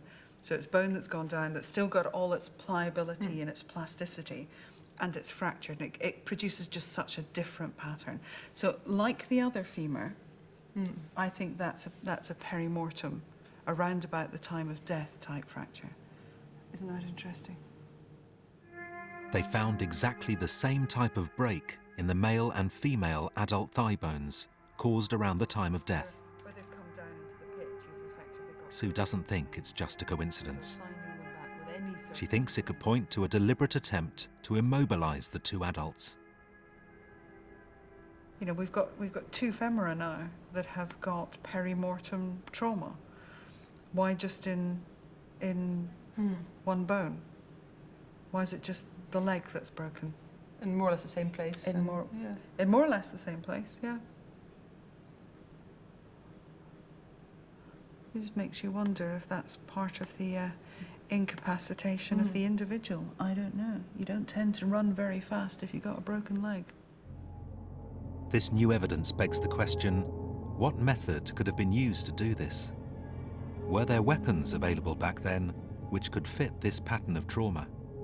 And then there is also the injury on the jaw of the teenage boy. Could this tie in with those seen on the adults? It can be the same implement that causes both sharp force and blunt force trauma. Just depends which bit you hit it with. So the back of an axe causes blunt force trauma, but the front of an axe causes sharp force trauma. And we have what we think is some evidence of sharp force trauma up on the mandible. So it could be the same implement that can cause it, but just used in a different way. The breaks to the femurs on both the adults support the idea that the skeletons died at the same time, and possibly by the same method. It's a breakthrough for the team. This and the potentially fatal blow to the head on the teenage boy now leads to new questions. If we are now looking at human sacrifice, how and why did they die? Xanthi takes these latest findings to Professor Miranda Aldous-Green from Cardiff University, an expert in Iron Age rituals. She agrees that the skeletons show signs of having been ritually sacrificed. Given the fact that you seem to have repeated injuries, and given where they've been put, you know, in a cave system, that rings warning bells for me in terms of possible sacrificial activity. And the fact that it's going on over a long time suggests that, you know, this place is special, and particular people who've met deaths in a ritualistic way may have been placed there quite deliberately. Miranda believes that some uniquely preserved bodies, found not in caves but in marshland, could offer an explanation for exactly how and why the slipgill individuals met their death. We have a particular group of individuals that are called bog bodies, which are found in swamps or marshes all over northwest Europe. And a lot of them, interestingly, are quite young and show signs of traumatic injury, sometimes over time, but then would lead to their death. What types of injuries are you seeing? Well, persistently hanging, garrotting, you know, various forms of suffocation. You do get bloodletting. There are some people who've been disemboweled, throats cut and so on, but there is this very strong evidence from the European Iron Age and into the Roman period of people who, ever so often, were chosen for some reason to be sacrificed in a particularly spectacular way and thrust deep into a marsh. So you're looking at marsh bodies, but the individuals I'm looking at are from a cave. Would that be considered ritualistic? Well, I think so. I think the whole thing with bogs and caves is that they're so-called liminal places. Yeah. They're edgy places. They're on the boundaries between the material world and the world of the dead, the underworld. Bog bodies discovered the world over provide historians with ample evidence about human sacrifice. Much of the soft tissue remains, revealing crucial forensic details. One of the most famous is Lindau Man, who is thought to date from the same period as the Windy Pit skeletons. Very lovely. Oh, now that's Lindau Man, isn't it? That's Lindau Man, yes, indeed, from Cheshire. Yeah. Found in August 1984 when peat cutting was going on. And he was found in the peat. And he had been bludgeoned hard on the head twice. Wow. And then he had been garroted and his throat cut. And he had various other traumas as well. He'd been kneed in the back as though somebody had forced him to kneel down. So he had all sorts of other injuries. He's beautifully preserved, isn't Yes, he is. And he was probably of quite high status. We can tell that because his moustache was very carefully trimmed using shears, which are an expensive piece of kit. And his fingernails showed that he'd never done any manual work. Ah, I see. And he was about 20, 25 years old, so he would have been in prime condition. Who knows who he was? He could have been a hostage. He could have been some kind of criminal, but more likely he was chosen to be a sacrifice, I suspect, at a time of great crisis. Having studied the evidence in detail, Miranda has come up with a scenario of what happened during an Iron Age human sacrifice, and it all centres on the idea of overkill. If you're going to sacrifice me, what are you going to do? Well, I might drug you. I might give you some herbs or some psychotropic substance, perhaps to make you a little bit more acquiescent, because you might struggle otherwise. Compliant. And then I will then turn you round away from me. Right. Give you 2 hard blows on the skull, and that will crack the skull, by which time you are stunned, perhaps barely conscious, hovering on the edge of consciousness and beginning to sort of weave around. And don't forget, this is theatre. Yeah. You have lots of people watching. We're putting on a show. So it's really important. So the next thing I'm going to do is to garrote you.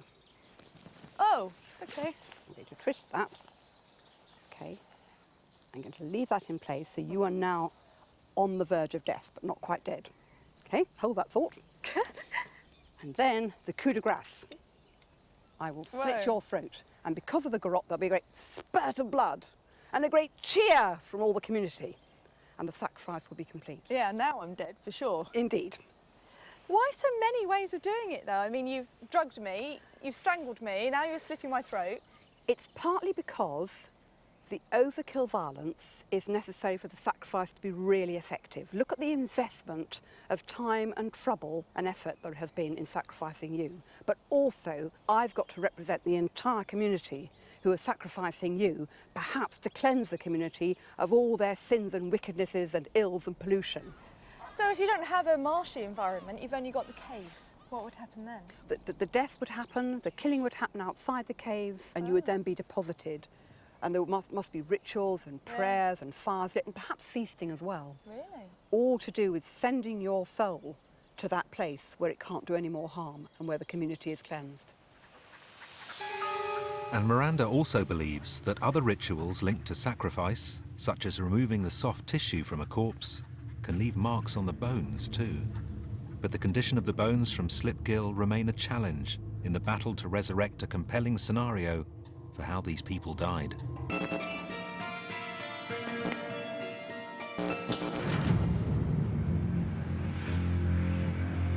Caroline's colleague, Dr. Chris Ryan, has the task of reassembling the head of the adult male before he can start work on his face. Here we've got all the fragments reassembled into approximately the shape of a skull. And as you can see, there's quite a large chunk of the right-hand side of the cranium missing, and some of the facial skeleton. But we can, because we have the left-hand side quite intact, we can estimate much of this by mirroring parts of the skull from one side to the other. The green is just estimation of all the missing parts. There's not enough of the mandible just to mirror it, because we only have this chin area and 3 teeth. The next stage will be to add layers of muscle and skin. Soon the face of the man who died at Slipgill will emerge.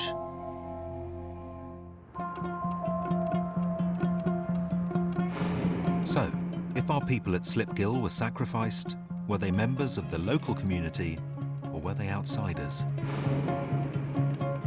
The team hopes the stable isotope analysis of the bones could shed some light on this. If chemical signatures from the teeth and bones are consistent with those found around the Yorkshire moors, then it will indicate the skeletons were born and then lived in the local area. This could support Miranda's idea of community sacrifice. Sue assembles the team for the results. What they basically showed was very good quality sample, typical grain-based diet, almost no marine. Okay. So that's quite interesting. What it also showed was that they were local to the area. Now, the particular band that they fall closest to is actually very localised to where they were found. It makes it more likely to be ritual than just vindictive. Yeah, I suppose it does. Our Slipgill people were locals, and there was possible violence around the time of their death. But if they were human sacrifices, did they offer themselves up willingly, or were they executed?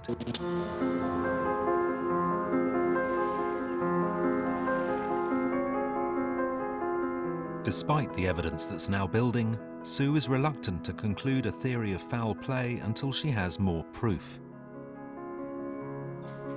We're not ruling out the fact that, you know, it isn't necessarily ritual. We're not ruling out all these possibilities, because your imagination could run wild. We're going to try and keep it as focused as we can. That says archaeologists say, got to bear ritual in mind. But what do the physicality of the bones tell us? Is there anything on there that supports this or refutes it? Until now, the team has focused on the 4 individuals from Slipgill. But 18 more skeletons were found in other Windy Pit's caves around the same area. Sue now turns her attention to some of these other remains. It's an adult.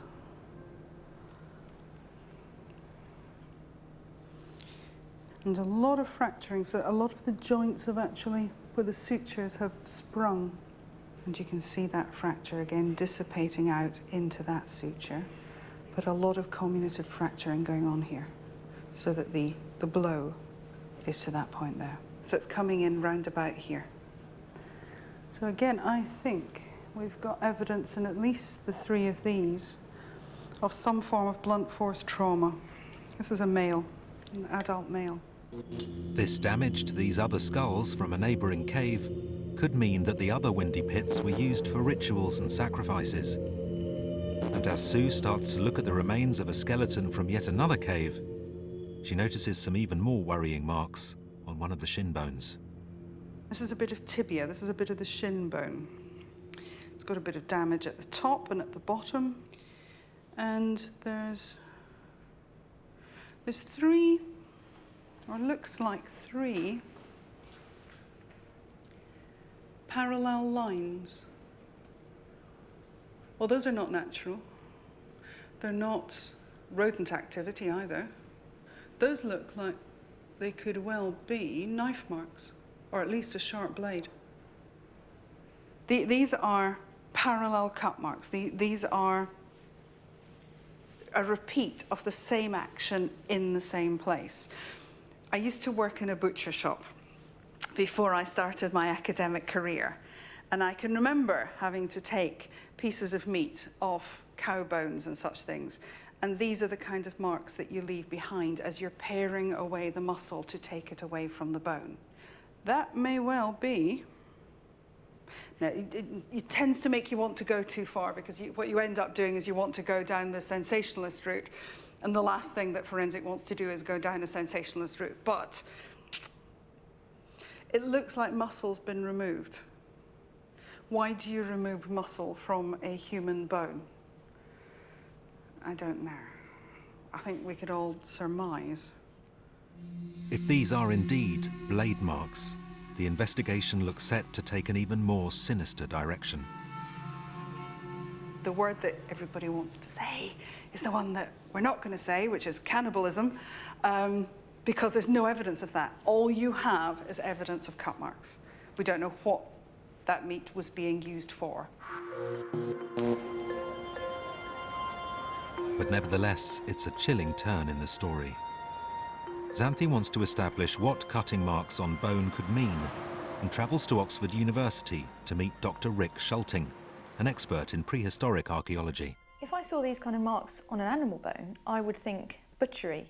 But this is a human bone, so why are we getting these marks on a human leg bone? It's unlikely that they were eating the flesh of this person like you would with an animal, because we have very questionable evidence for cannibalism at this time in Britain.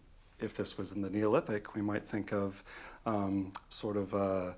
trying to deflesh the bones to make them clean as a part of joining the ancestors. But how does removing the soft tissue from the bones help people go to their ancestors more quickly? Some people in different times, parts of the world, believe that death is a process, and it's not complete until the putrefaction of the body is completed, and you're left with the clean bones. And at that point, the soul, if we want to speak of it as that, ascends to the ancestors. And sometimes there's an interest in hastening that process by disarticulation and defleshing. According to Rick, the practice of removing flesh is unlikely to be a sign of cannibalism, but was a way of allowing the dead to cross over to the next world. But there were also more sinister explanations. We have to be open to various possibilities. Some of them might deal with negative side of things, the dark side, if you will. And there is some evidence for slightly strange and odd things going on with human remains in the Iron Age in different parts of Britain that sometimes involve taking the body apart and moving bits of it around. Usually the skull especially seems to receive special treatment.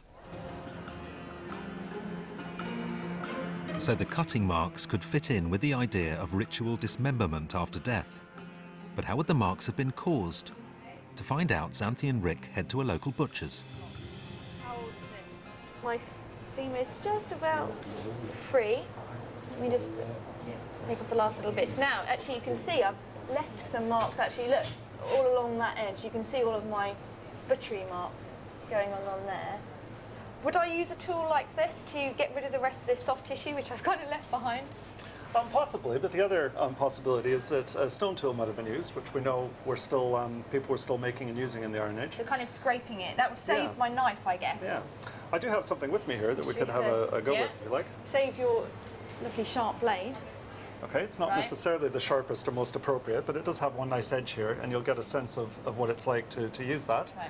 So I'm just going to hold this nice and steady, I guess, and then just scrape the soft tissue off. You need to actually get a good hold of it, don't you? There we go. That was actually pretty efficient, isn't it? I'm quite impressed, actually. It's much sharper than I expected it to be.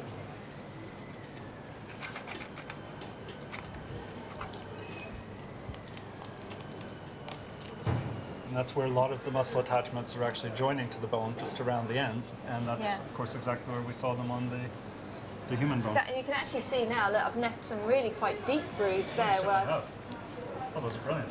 Yeah. Xanthi has produced exactly the same marks on the pig bone that she found on the human leg bone.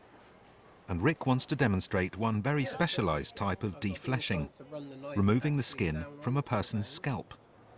All the way up, yeah. All the way up. But why would you do that to a human head?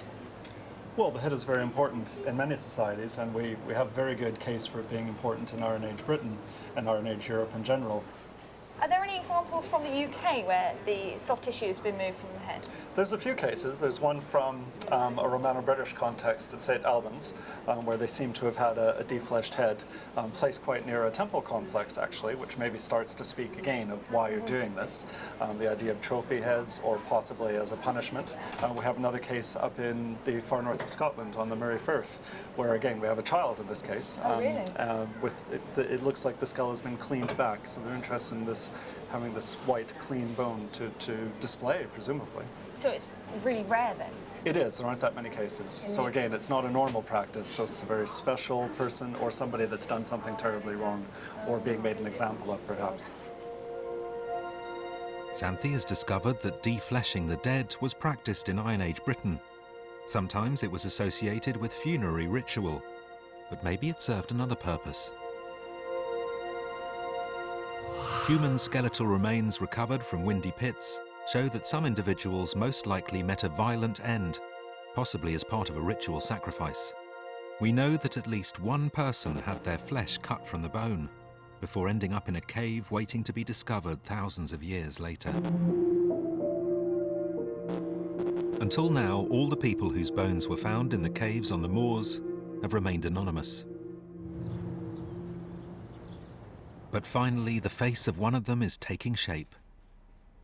The adult male from Slip Gill. Well, our biggest problem with this skull was that it was in multiple fragments and we didn't have very much of the mandible. So Chris has done a fantastic job at reconstructing the mandible from just a bit of chin, which is remarkable, and managing to get the whole of the cranium together in lots of pieces is also quite a difficult job. And then from that, it's the same process as it would be for any reconstruction. We're just building the muscles and putting the skin on. So the biggest challenge really was the state of the skull. Well, let's have a look at the skin then. And he's turning into an interesting looking individual. Wow, that's not what I was expecting to see at all. He actually looks quite masculine, really. And I wasn't expecting him to look that masculine. Because the top of his head is quite gracile, really, isn't it? And then he's got this big heavy jaw at the bottom and really small ears. Why really small ears? Small ears, small nose, height-wise. I quite like him. Good. We've got a pretty reasonable face out of really quite badly conditioned skull. The completion of the facial reconstruction marks the end of the investigation. The team will now report their findings to the local community.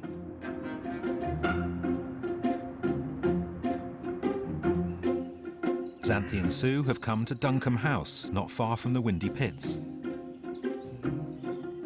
They're here to return the skeletal remains to the local archaeologists and to present the case results.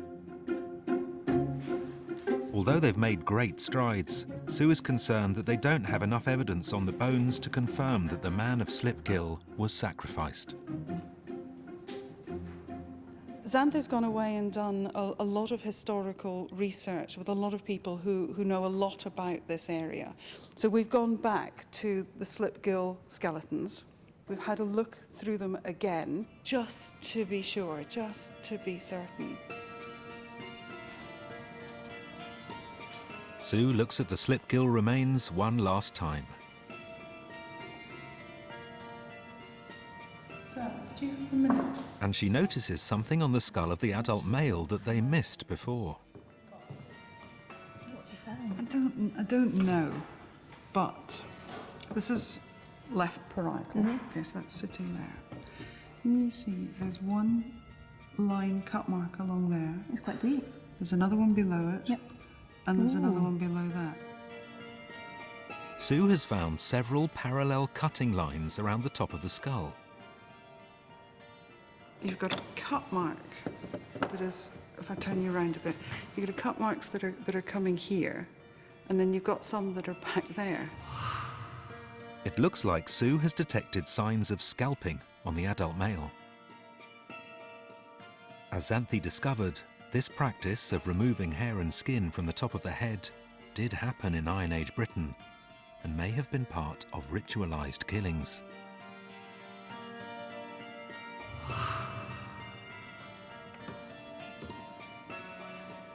For Sue, it's enough to finally bring the events surrounding the death of this man into focus.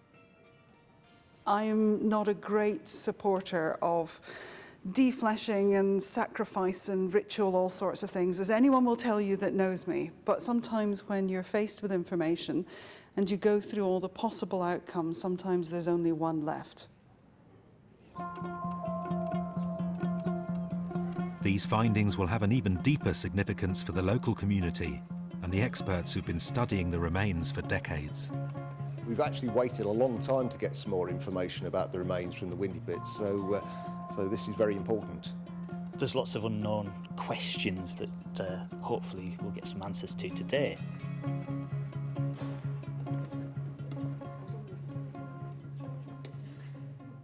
Sue and Xanthi explained the twists and turns in the case that led to the conclusion that this was not a natural burial. Did they go up there knowing what was going to happen to them? Or did they go up there in some way incapacitated? All of the caves, they're not being used as a kind of a normal deposition site for burials.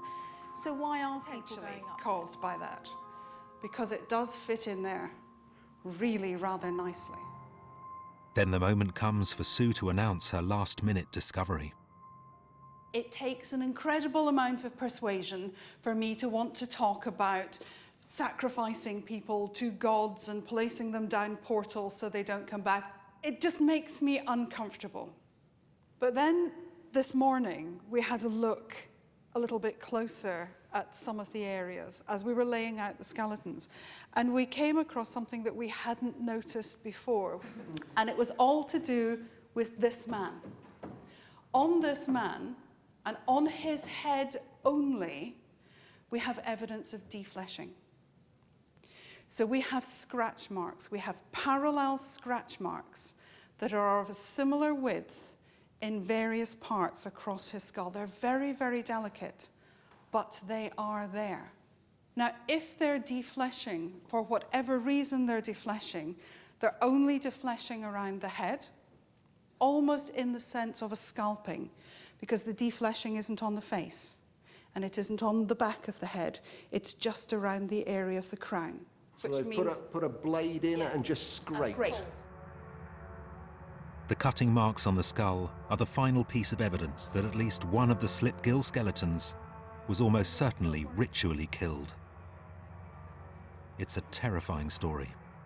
We've placed him into an environment which is a really rather scary, spooky sort of place that must have had some importance in the local community. He's been taken there, he's been perhaps immobilized, he's been murdered, one can assume, whether by one people or by a community, and then he's gone through a ritual removal of his scalp. So his scalp has been scraped away. But now, it's time for the team to reveal the face of the man whose life ended in such violence. Because we have only one skull, there was only one face that we were able to reconstruct. So do we want to see what he looked like? Yeah, go on then.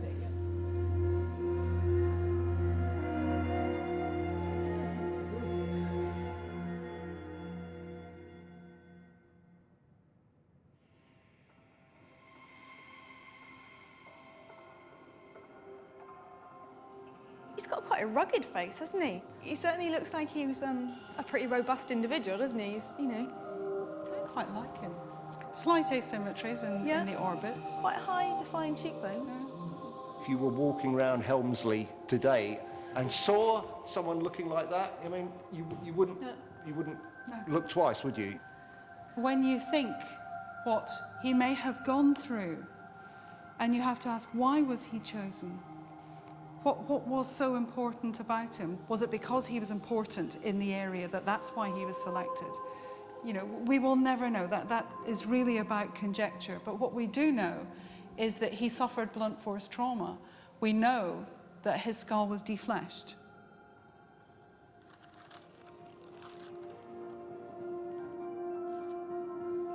Following the story through and hearing more about it today, it's been absolutely fascinating. It's really filled in a lot of the picture.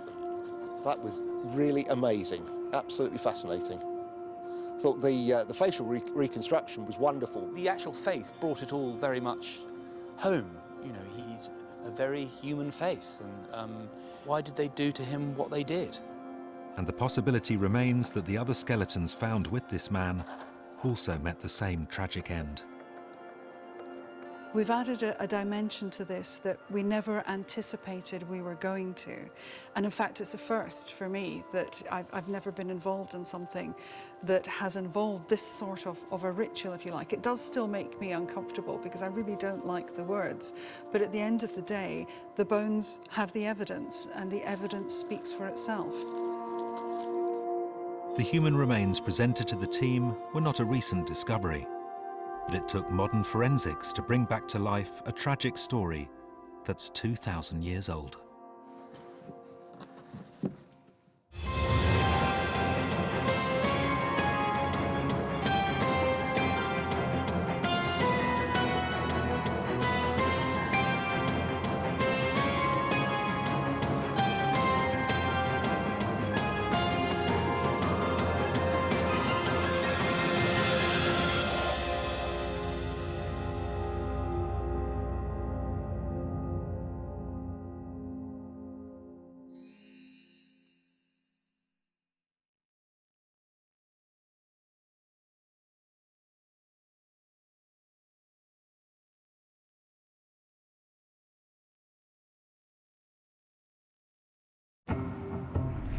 At the University of Dundee's Centre for Anatomy and Human Identification, the History Cold Case team is about to embark on a remarkable new investigation. We have got 113 skeletons, all male, signs of unusual conditions. We're not talking about one or two skeletons, we're talking about hundreds. So it's a very big story. The case will be led by forensic anthropologist Professor Sue Black. Dr. Xanthi Mallet will gather historical evidence, while Professor Caroline Wilkinson will rebuild the faces of the dead. In York, more than 100 skeletons have been found in 10 mass graves. It's an extraordinary archaeological find and the biggest case the team has ever had to deal with. Why did so many people die here? It's very, very unusual. I've never seen a grave like that, to be honest with you. The trail will transport us back 350 years to one of the most traumatic and pivotal events in British history. You just lunge forward straight into the faces of the enemy there. To a time when medical intervention could be as dangerous as life on the battlefield. If I take it off at the shoulder, the chances are you will die. When men believed they were caught up in Armageddon. They thought that they were fighting in the last battle between Christ and the forces of Antichrist. And to one man's surprising story. Oh boy. That is outrageous. That will not only change our views on how the English Civil War was fought, but provide a unique window into the birth of democracy itself.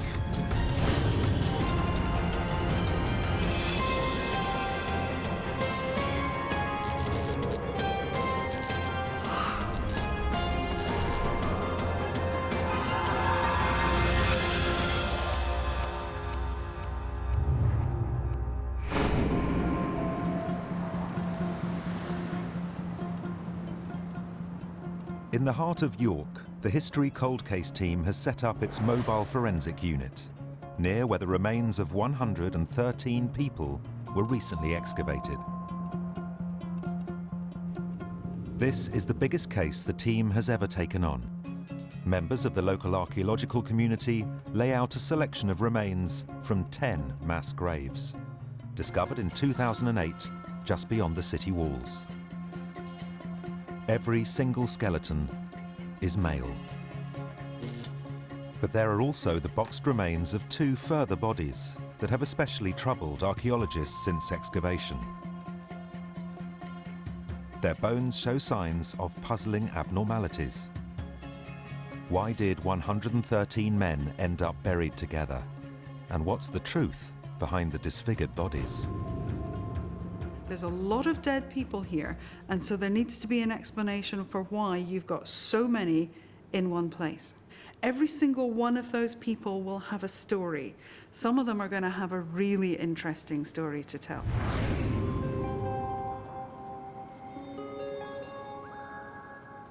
Professor Sue Black and Dr. Xanthi Mallet fly in from Dundee HQ. Together they will carry out a preliminary examination of the recovered bones.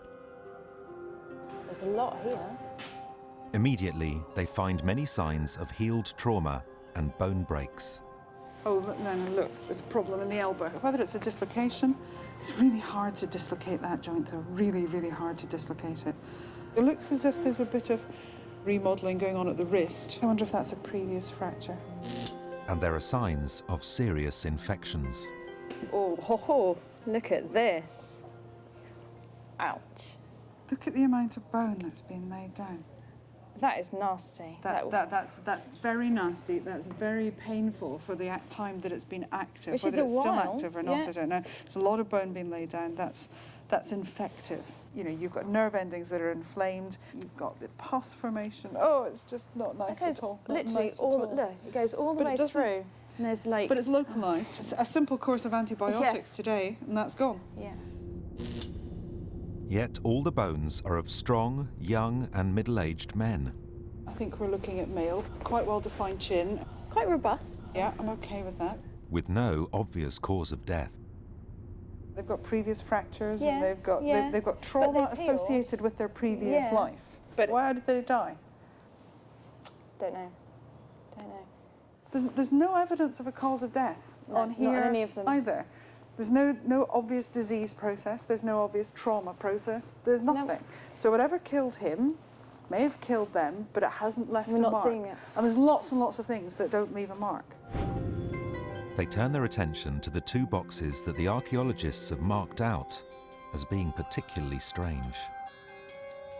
Inside the first, the skeleton of an incredibly muscular male, at first glance consistent with the rest of the group. We're talking about quite a big, robust adult. But I tell you what I think is interesting is that clavicle's being bound down onto there really, really tightly. So there's huge muscle mass And this going is on up pretty here. robust as well. It's not only robust, what you've also got within that bone is a huge amount of torsion. You can see because it's you twisted. can see, and that's the muscle attaching onto there. You can actually that's see the just movement, can't you, trying by to get mechanics. more of a grip. Yep. So he's very well built. But he has one highly unusual feature that sets him apart. Oh, wow. His hand bones are fused together. Okay, see, that's interesting. Okay, I'll tell you why that's interesting, because that is a congenital fusion of the carpals, congenital carpal fusion. Really, really rare. But there's not going to have been much in the way of disability. You know, all you're losing is a little bit of movement like that. So, you know, his little finger gets stuck out there. It doesn't ever come across here. Then there is the final set of remains for Sue and Xanthi to examine. Oh! This man has an even more dramatic bone defect. Oh my. Okay. Well. Well. Well. Oh, this is very, very, very unusual. His elbow and knee are both fused. The bones have grown together. To Sue, this does not look like the trauma found on the other bodies. Oh boy. You know, it could be so many things. If you take the left limb, so there's the humerus sitting like that, fused at right angles at the elbow, but look how it's fused. And the fused knee joint is even more debilitating. I have to say, that is outrageous. That is a very odd angle. But look at that buttress that you've got on here. So muscle. Huge amount of muscle that's So this is not a waste. You're not talking somebody who is kind of wasting and not moving. Right. Functionally, that would be better if it was fused. Of course, vertical. Straight. Yeah. Sue has found what she thinks might be a rare congenital condition in two different men. Her first thought, could they be related? That is the singularly most unusual set of carpal coalitions that I have ever seen. And right next door to it is the most outrageous fusion of an elbow at 90 degrees and a knee at 90 degrees. I'd really like to know if they're related. Yeah. The condition suffered by these two men is entirely unexpected, given the nature of the rest of the group.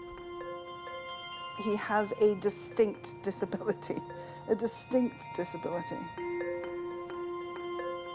It's now a twofold investigation.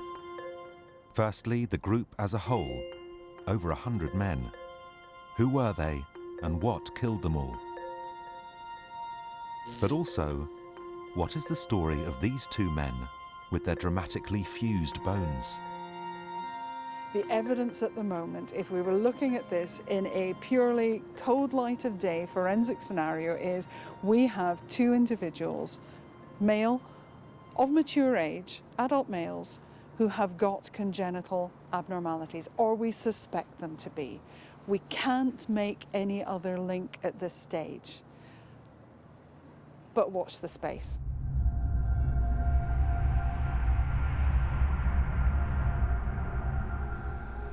Testing gets underway immediately, including DNA sampling, CT scanning, isotopic analysis, and carbon dating. So what I'm going to do now is take some samples of this femur, which is the right leg bone of the male with the strange development. I'm going to take two different samples. One's going to be used for the stable isotopes, looking at the provenancing, possibly telling us about diet and maybe where they were. The other one's going to be used for dating the sample, so that's going to really pin down when these people died.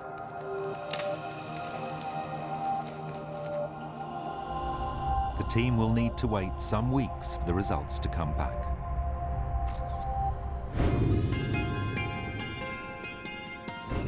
In the meantime, Xanthi needs to gather evidence from the area. So next morning she meets local archaeologist Graham Bruce, who supervised the excavations.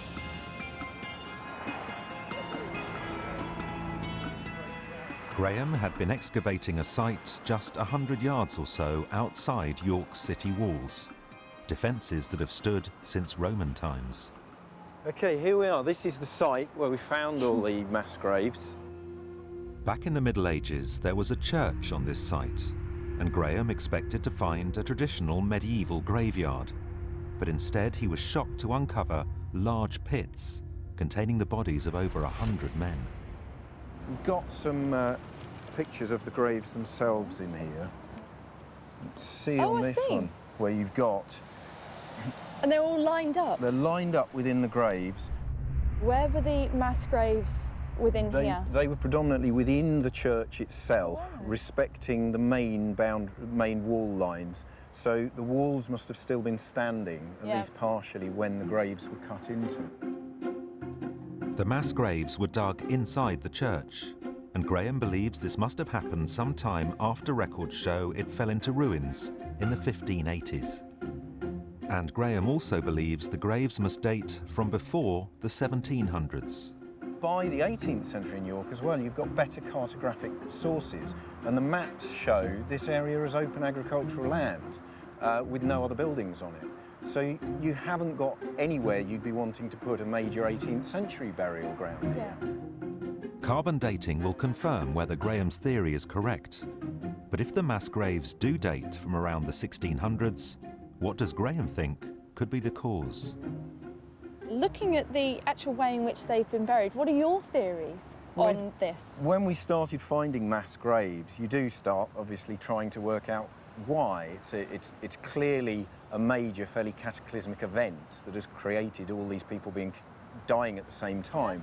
And in the mid-17th century, you have the English Civil War. Graham's theory is that these bodies could have been victims of the English Civil War. With no women and children amongst the group, could they in fact have been soldiers? Dating back to one of Britain's most brutal and savage periods of conflict.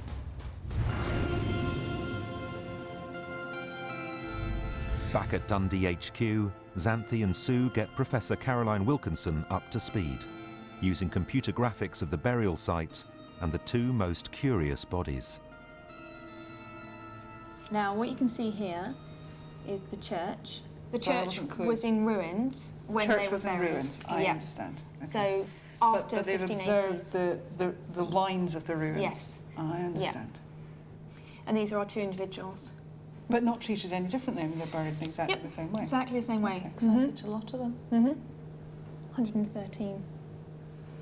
You can say the number really quickly, but then when you actually see it, it looks like an awful lot of people. And somebody's taken care putting them all in like that. We'll be getting carbon dates, but we don't have those yet, so obviously they're going to help us pinpoint it. But really we're looking at the Civil War simply because of where they are, and also the number of people in that type of demographic of population. So we'll know more, but this is quite helpful contextually. The team agrees that the obvious starting place for the larger investigation is to gather more details on the Civil War and how it might have affected the city of York. I'm absolutely happy that, you know, we can explain it in terms of a potential military, because that fits, that you've got a lot of men of fighting sort of age together. And how is it the man with severely fused knee and elbow came to be buried amongst what could be a group of soldiers? We've got a lot more to find out about this guy. I suppose what he would have been doing in this population for a start. Yeah. Because he is, I mean, he's disabled. Yeah, absolutely. There's no getting away from the fact that he's got a physical disability. What does a disabled man do in military services? And like the others, he was strong sites of muscle attachment, so he was active. Oh yeah. Yeah. It's a big story. Even thinking about the occupations that he might have been involved in, it was really quite exciting, because why on earth is he buried with all these men who I suspect, you know, are relatively healthy, if you can be when you're dead, but, you know, relatively healthy young men of fighting age, perhaps in a military background. What's he doing there?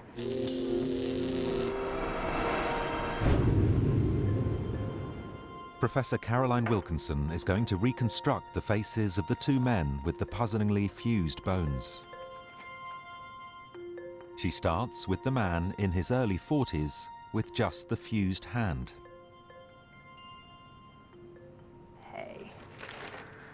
Might be a nasal bone. Excellent.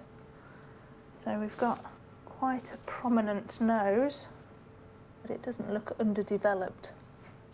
At this early stage, this man's face seems unaffected by his bone condition, though Caroline spots something that will affect his appearance. He's lost one of his front teeth at the top, and that's before he died. So it's well healed. This appears consistent with him being a soldier. Losing your front incisors is something that's common with people who fight. The teeth next to it look pretty healthy. They're not showing signs of decay, so, you know, maybe it being knocked out would be the most likely option. But what of the more severely affected man with fused elbow and knee? Looks significantly younger. That's frontal bone. Very pronounced frontal bossing. So in other words, this brow ridge, very male characteristic. Big nasal bones there, similar to the last man. And with this skull, there are possible signs of abnormal bone development. Goes there.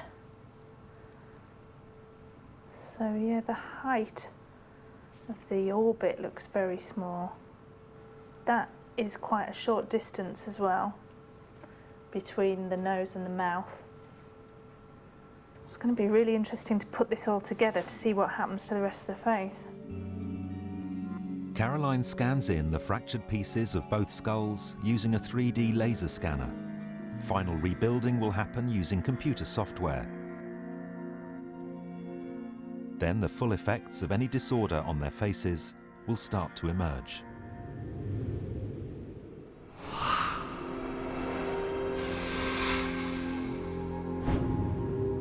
But how did these 2 men and 111 others end up in mass graves in York? And how involved was the city in the Civil War? The First English Civil War was fought from 1642 to 1646, when supporters of Parliament rebelled against the tyrannical rule of King Charles I. At the outset, England was divided, with parliamentarian forces controlling the south and the north under royalist control. York was seen as the key to controlling the entire north of England. And historical records recount that in the spring of 1644, parliamentary forces pushed north and laid siege to the city. So, what impact did this have on York and its population? High up on the city's walls, Xanthi meets Civil War historian Martin Bennett. Who was fighting? Well, inside the city, you've got the Royalist Army of the Earl of Newcastle, about 4,000 of his soldiers inside the city. So this side, where we are? Yeah. Okay. Who's outside? Outside are 3 parliamentarian armies. When all 3 armies are gathered around, there are about 30,000 at the most. But surely it would be easy then to take the city with 30,000 men. There are 2 ways of taking a city. One is by storm and the other is to starve it out. Both of them carry their risks, and parliamentarians initially attempt to starve the garrison out. But that wasn't going to be easy. It seems that the royalist soldiers had swept up all crops from the surrounding areas and were well prepared. The people inside, in York, it's not as bad as it could be. They don't get to the stage of eating dogs and cats and rats, because there's plenty of food, plenty of water, plenty of breweries in town making beer, which is, of course, safer to drink than water. And effectively, they have enough to survive the 11 weeks of this siege. 30,000 parliamentarian soldiers spent 3 months camped outside the city walls. It seems that this was the critical moment for York's involvement in the Civil War. Were our 113 part of this besieging force? Amazingly, the siege is particularly well documented. At nearby King's Manor, Martin talks Xanthi through who took part. Inside, you've got the Earl of Newcastle's troops. With the royalists retreating inside the walls, parliamentarian forces gathered around the city. What happens first is that the Scots arrive in this area, between the Ouse as it flows into the city and the Ouse as it flows out. So all of this sector here is occupied by Scots forces, and Fairfax's forces occupy this side from the Ouse here right round to the River Foss. What then happens is, towards the end of May, is the Earl of Manchester's army arrives and occupies the northern territory. So they kind of spread out now the city is completely ringed. Yeah. And as soon as that is achieved, then they begin to move inwards on the walls. So the suburbs begin to fall into the hands of Parliament. And Martin has a theory about which of these armies our men could have come from. Fairfax's forces begin to take over the suburbs outside Walmgate. Aha, so does that mean that our mass grave is over here? It's in this area here. Right, okay, that is close, not isn't far it? from the city walls. Yeah. Martin believes our men could have been soldiers from one very particular part of the parliamentarian army. 6,000 men under the command of Lord Fairfax. It's remarkable progress so early in the case, but it will take the results from the isotope testing to tell the team exactly where our soldiers came from. But what of the injuries to the bones Sue and Xanthi saw in the forensic tent? Are these consistent with soldiers fighting in the Civil War? Xanthi goes to Heslington Hall, where Lord Fairfax set up his camp during the siege. She meets Graham Webb and Richard Hawes from the Sealed Knot to learn about the weaponry, roles and injuries typical of 17th century warfare. So here we have muzzle-loading musket, okay? Mainly used for firing a lead ball. Yep. It was inaccurate, so you're unlikely to actually hit anybody with it, although that's no comfort to anybody that's standing in front of it. No. Although there are no signs of musket ball damage on our men's bones, Richard thinks the musket could still be responsible. Occasionally somebody would get hit and you'd get a horrific smash injuries and your friends would perhaps be falling down next to you. Yeah. Eventually the morale of the group that you were firing at would perhaps break and they would run. And at which point you turn it round the other way and you go chasing after them. And this is the real damage that is done with the butt end of the musket. But how would this have actually worked in practice? Richard thinks a musket used this way round could be responsible for leg breaks, dislocated elbows and broken clavicle bones in the shoulder. These are exactly the kind of injuries Xanthi and Sue saw on the remains in the tent. But what of the large muscle attachments also found on the bones? Could this be explained by another weapon commonly used by soldiers of the time? The pike. The biggest and heaviest men carried these, right? Oh, God. Now, when you charge your pike, if you drop that pike straight down with your arm levelled behind, yes, you can then charge your pike at the enemy. Don't worry, I'm right under it. You feel the weight of that. Better, yeah. Keep that under your cheek, and if you haunch back a bit and put your elbow on your hip there, you should be able to take the weight there. Do you feel that? Oh, yes, sorry. I can feel that. You're straining there, aren't you? You're straining. It's quite an awkward thing to hold. So what you have to do now is you just lunge forward straight into the faces of the enemy there. Ah! And again, I go. Ah! I would have gone straight for the eye. It takes a lot of strength to wield this, as well as balance and technique. So you'd expect quite well-built guys. Absolutely. The people that used them were particularly selected from their strength and height and stature. So the pikemen are really the brawn of the outfit? Absolutely, yes. All the historical evidence appears to indicate our men were soldiers from the Civil War. But will the carbon dating results confirm this? 1480 to 1687. Hold on, 1480. So that's fine. Yes. These dates cover a broad period, with the Civil War lying at the latter end. But the team know they can eliminate the earlier dates because of the archaeological evidence on the ground. The church, if you remember, was finished usage in 1580. That's why it was ruined when it looks like these men have gone in. So we're now 1580 to 1687. And in the middle of that, right slap bang almost in the middle of that, is the siege date. Yes. With the siege being the only time in this period when so many men were gathered together in York, dating the burial to the English Civil War now seems certain.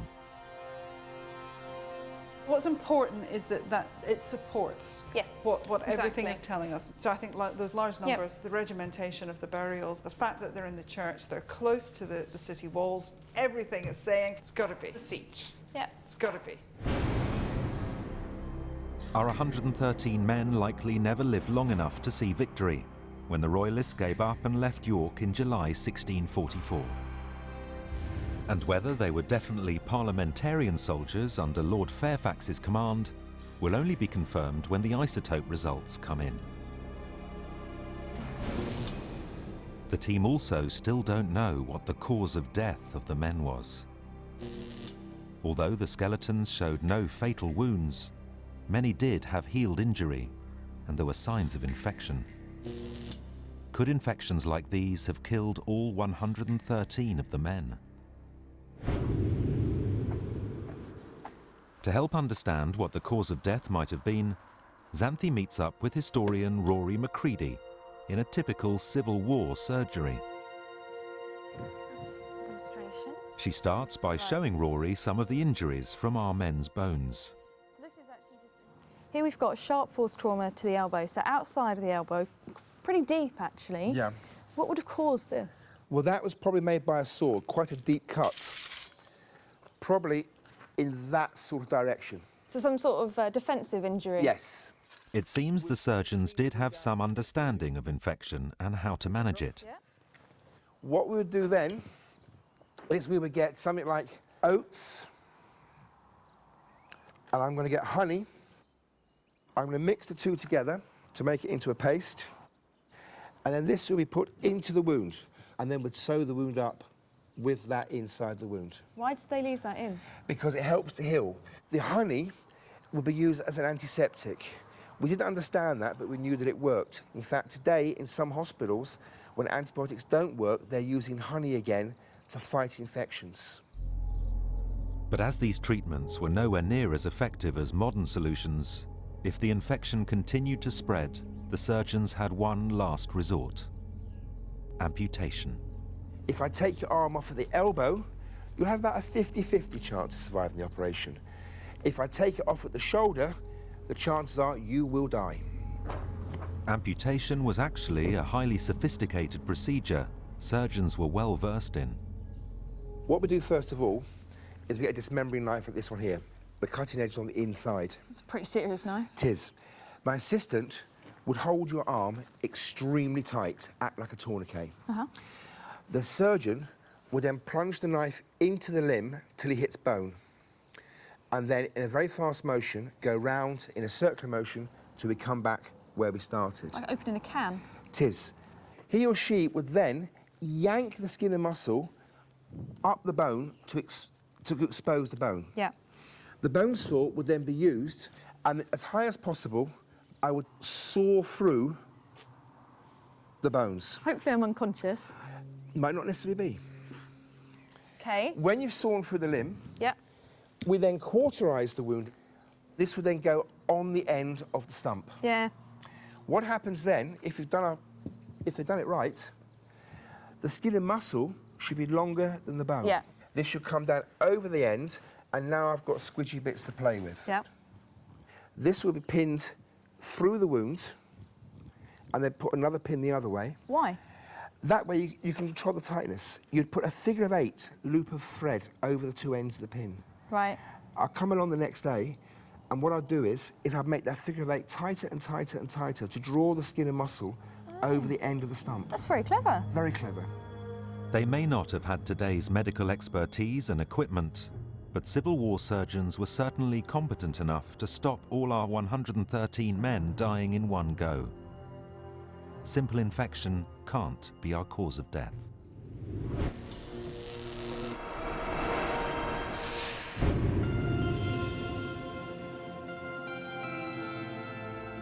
Back in Dundee, Sue is taking a closer look at the two skeletons with the extraordinary fused bones.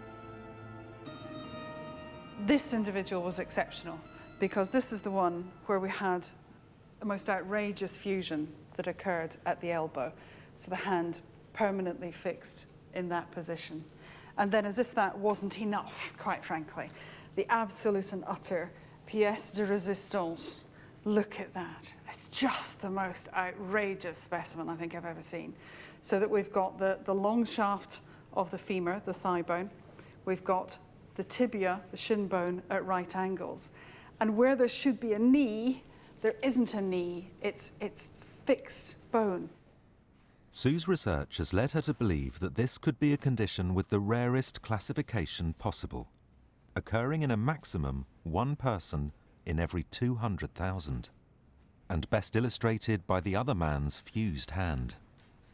They call it carpal coalition syndrome because that's the most common bits that fuse together, all of these little bones. When bone forms, before it becomes bone, it's a big mass of cartilage. And if you think of it like cheddar cheese, that big lump of cheese was never cut. And so we think that this is about a malformation of the joints. This is a rare genetic condition. To find one of those is rare. To find two individuals that may be displaying the same thing can't be a coincidence. It absolutely can't be a coincidence. Sue has discovered that the man with the dramatically fused knee and elbow also has fused bones in his wrist. It's significant new evidence to link the conditions of the two men. He has a carpal coalition too, but it's only two of the bones. And the bones that it is are the bones that are sitting down at the base of the thumb. So this one that's called the trapezium and the trapezoid. These two little bones have fused together. Carpal coalition syndrome is a genetic condition that's passed from parent to child. It's inherited. If it's in your family, it stays in your family. And what's the likelihood of that occurring randomly alongside somebody else with that? You know, I don't like coincidences. I don't believe in the tooth fairy, and I don't believe in coincidence. But Sue has to be sure.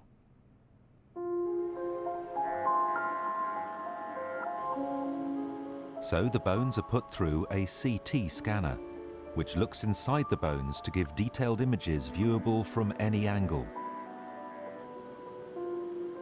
Will the results confirm or disprove Sue's diagnosis? Along with her colleague, Dr. Roos Eismer, she scours the images. This is the whole tray laid out as it went through the scanner. Look at this, isn't that amazing? Look at that knee fused. and look at that elbow. This is the knee. This, oh, look, go back, go back, go back, go back, go back, go back, go back, go back. Look, isn't that interesting? When you've got the two pillars of the joint, they're continuous. All the other bits of the bone are formed. All the normal growing bits are there. What isn't there is the joint. The space in between. Yeah, there's no joint space. Now that isn't trauma. That isn't disease. That's embryological. Yeah. That's our multiple synostosis syndrome. That's the most amazing image. Sue's instincts are confirmed. The only question now is, okay, we know they've got that syndrome, we've diagnosed the syndrome, are they related? DNA samples have been taken from the bones of the two men under sterile conditions. These results could confirm any familial link between the two soldiers, but the results are still some days away.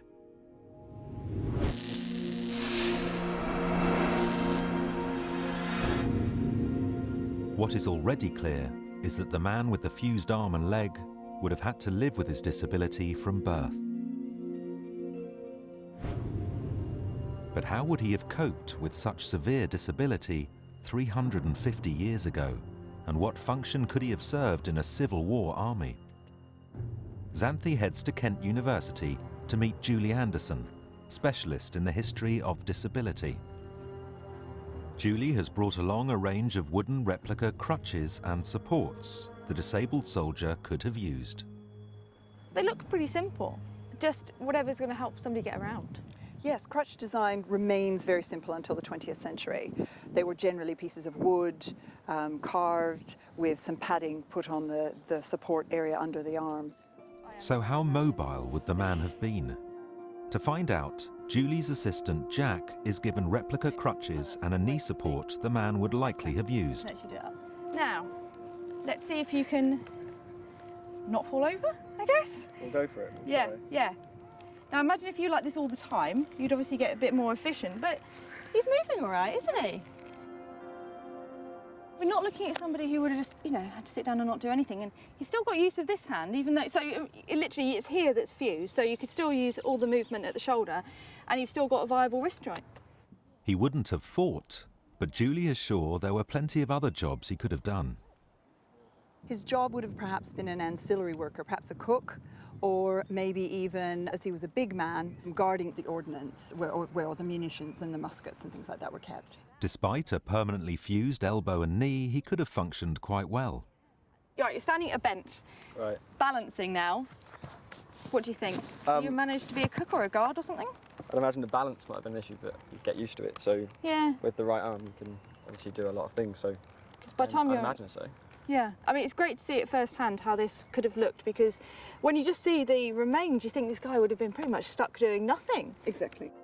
And Julie has rare illustrations of how people affected by disability may have lived around that time. We've got some images here of a range of disabled people from the period. Some of them have got musical instruments and things. Well, they would have been working people. You have to remember that there was no institutionalization really before the 19th century. So people had to just go out and make their own living, which a lot of people did as best they could. Because some of these are in pairs, like this person looks blind and they're being led by somebody else. Yes, that was common too. They would get together in bands and look after each other. It's the same for our man in the military. He would have been part of a group and they would have looked after him. They wouldn't have seen him as unusual? No, not at all. In fact, the word normal doesn't really come into common usage in the English language until the early part of the 19th century. Was there just no purpose for it? No, it wasn't necessary. People were just who they were.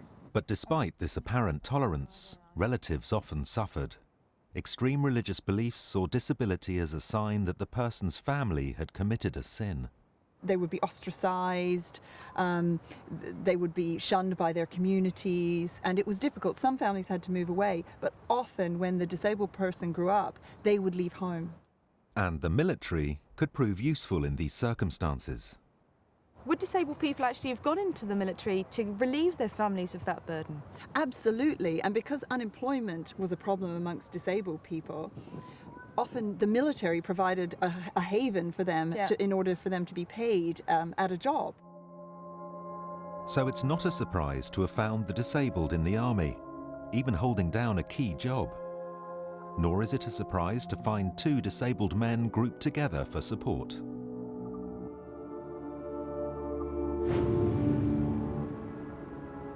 Back in Dundee, Caroline and her colleague Chris Rinn are close to reconstructing what our two men may have looked like. The older man is missing his front tooth from the blow to the face he took, likely in battle. But the more severely disabled man's face has been more complicated. It's been a really challenging process for me with this one. This was very definitely asymmetry that was extreme. It's just been really interesting to try and show the face of someone with a congenital condition. And we're seeing some dysmorphia, some changes to the facial structure that may be connected to this condition. What I've done is to take in a nose from a database and then try and distort that to fit with the bones. You can see that we've got quite a bent shape to the lateral nasal bones, the bones on the side of the nose, which is suggesting this shape here.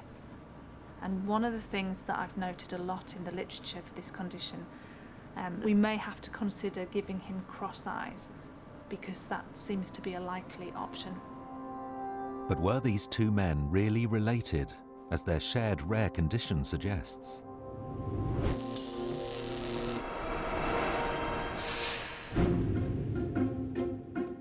To find out, the team gather to hear the results of the DNA analysis, with Sue especially on tenterhooks. A bit frustratingly, they came back as having... I don't think like that now. You've already gone too far. They don't have the same mother. But we've got DNA out of it? Yes. DNA was viable. It does not appear to be contaminated. Okay. But... Apparently, though, looking for the male lineage on the Y chromosome is much... You've got to go right down to the nuclear level, and the DNA is not viable at that level. Don't look at me like that. Well, that's just rubbish, quite frankly. So we can't that's say... unacceptable. We can't say that they're not brothers, fraternal brothers, but we can say that we can't tell and they're not maternally related. Frustratingly for Sue, the DNA shows the two men aren't related by mother, and it isn't good enough quality to prove whether they were related by father or not. But Sue's not going to give up on her theory easily. So it is possible that they could still be related, yeah, but we just can't show it. I think, you know, the chances of having this condition in individuals who are not related and are in the same, pretty much almost the same grave at the same time would be stretching it a bit far. They could still be cousins or half-brothers, but where were they from? The isotope results are also in. Will these help to determine whether the men were part of Lord Fairfax's parliamentary army? The two do have the same isotopic signature. Good. And I've got some interesting data for the diet, which is quite specifically interesting to these guys. They had a 20 to 25% fish intake in their diet, which is really high. Normally we'd be looking at 0 to 5%. In York, you can have, unless it's fresh water, but these have got a really high fish, both of the brothers. So it has to be coastal. This is a fascinating discovery for the team. The isotopes say both our men had high marine diets. But how does this fit with the theory that they were part of Fairfax's army in York? Civil War expert Andrew Hopper thinks he has the answer and has invited Xanthi to the Yorkshire port of Hull to explain. Hull was the most important northern port town held by Parliament during the Civil Wars. Prior to the Siege of York, it was also the base of the parliamentarian commander in Yorkshire, Lord Fairfax. Quite a large proportion of Lord Fairfax's parliamentarian army from Yorkshire came from Hull and in the parishes around it. There was a large merchant fleet based here, and many of the seamen volunteered to fight for Parliament. So you're saying then that these guys I've been looking at that I presumed are soldiers would actually have originally been sailors? It's very likely that they had been, yes. But why would sailors be useful to Lord Fairfax in the Siege of York? Hull's sailors would all have been experienced cannoneers, experienced artillerymen. They would have served on merchant vessels that had been armed, and they'd also been probably quite hardy folk, having sailed across the North Sea. So they would have been prized commodities in a siege situation. So our men's experience with cannon on board ship could have made them highly useful in a siege war. Lord Fairfax invested the city from the southeast between the rivers Foss and Ouse and set up his gun batteries on Lamel Hill. And from there they would pour down fire and the royalist defences were. Well, that's really interesting because the mass graves, and specifically these two brothers in arms, they were buried very near there. So they were probably actually part of this actual military operation, weren't they? Yes, I should think it's very likely. Do we have any documentary evidence available from the time? Well, the garrison accounts of Hull in 1642 and 1643 survive. Oh, wow. And they're very detailed, and they give us the names of 3 of the gunners. Really? 3 of the cannoneers in Hull. Oh, is this actually from the original document, a copy of it? Yes, we have here Thomas Coatsforth and the cannoneers at the blockhouse, James Hunter and the cannoneers in the town, and another gentleman here, Cowling the gunner, mentioned in the accounts. It's a bit of a reach, but theoretically one of these men could be one of the men I've been looking at. Well, if they weren't one of the men you were looking at, it's very likely they would have been very well known or personally known to them. That's pretty close, isn't it? But why would a group of sailors give up their livelihoods and sign up to fight in Fairfax's land army? Was there a greater motivation behind their actions? Xanthi meets Civil War specialist Diane Purkis at Holy Trinity in York, a simple church she believes the parliamentarian soldiers would have approved of. They felt this was what God wanted, absolute plainness and spareness. Anything else was an insult to him. This plainness permeated people's whole lives. You'd live the right way, you'd be chaste, you'd be abstinent, you'd read the Bible every day. Many ordinary Englishmen joined the parliamentarian cause because they hated the elaborate ritualistic church King Charles I stood for, as well as his belief he was appointed by God to rule by divine right. He tried to impose on the Church of England a much more posh, hierarchical, glittering, bishop-driven kind of model of what the Church of England ought to be, and these people didn't want a bar of it. But they also thought that was actually icon worship, something that pretended to represent God, but actually broke the second commandment, where God says thou shalt not make unto thyself a graven image.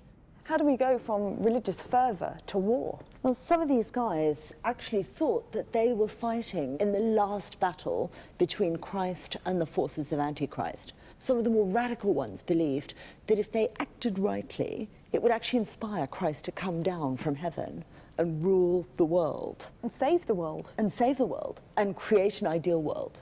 Well, that's worth dying for then. It's a massive cause. Yeah, exactly. And Diane has written evidence of the soldiers' religious fervour.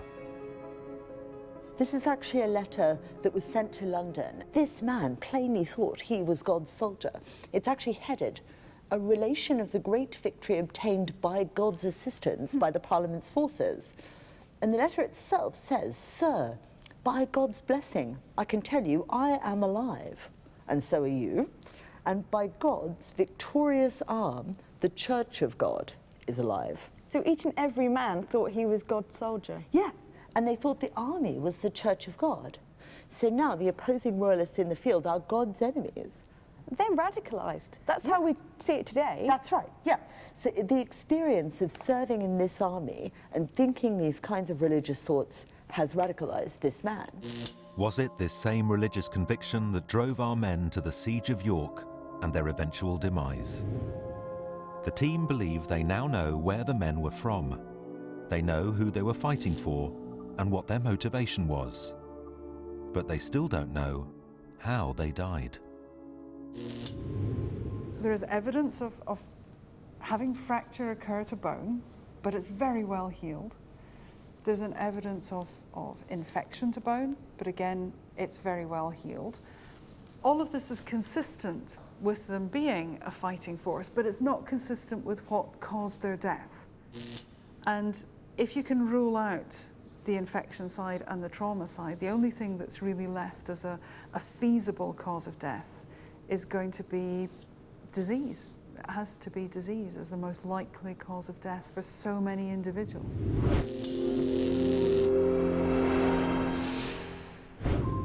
How would doctors have dealt with disease back in the 17th century? Xanthi goes to the Museum of the History of Science in Oxford to meet medical historian Dr. Erica Charters.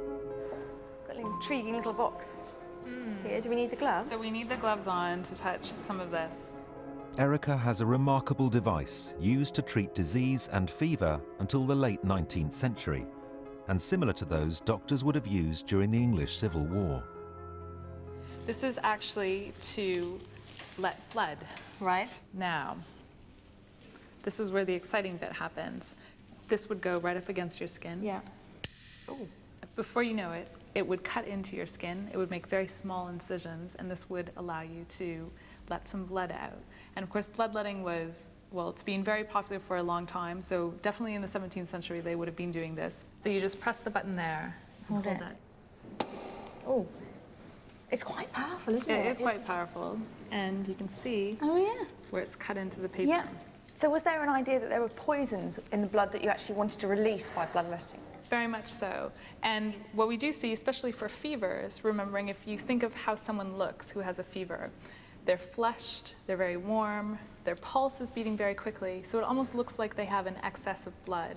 So it's not surprising that some people felt that letting out some of that excess of blood would return you to health. Does it actually have any benefits? Not that we know of, no. With little more than bloodletting as a treatment, and with thousands of men camped closely together during the siege, Erica believes she knows what could have killed the 113 men. Something like typhus fever, the incubation is probably around 3 weeks, and very commonly what we see in diaries of sieges is that after about 3 weeks during a siege, we see outbreaks of disease. How does it spread? Well, it's very contagious. Typhus is interesting because it's spread through body lice, and they actually live in the seams of your clothing. So it's a particular kind of insect which is a vector for the pathogen. And what's interesting about it is the lice only like living at the temperature of your body. So they will only stay in your clothes when you're wearing your clothes, which is why we often see it in sieges. It's very common in wintertime when people keep their clothes on. So it could possibly have been there even during the summer in York. And what are the symptoms? Well, it's a general fever, a kind of weakening, very often a very intense headache. Sometimes you see a rash. How many people died of typhus? Well, it depends. We know that when we look at case fatality rates, so if you catch it, what the chances are that you will die. We've seen during the First World War, it reached rates such as 70%. And because it's so contagious, if you're in a small area together, there's a good chance that almost everyone will catch it. Because it was so contagious, did they die from this more so than from fighting? It would be much more likely that you might die of disease. And of course, it's not a very glorious death. No. It's one thing to die on the battlefield. It's another thing to die of something like diarrhea or a fever. It's not exactly the way that you want to go. The team finally has a plausible, if tragic, explanation for how the men in the mass graves died. A virulent outbreak of typhus fever, a disease that has afflicted besieging armies from ancient times right up to Stalingrad in the Second World War.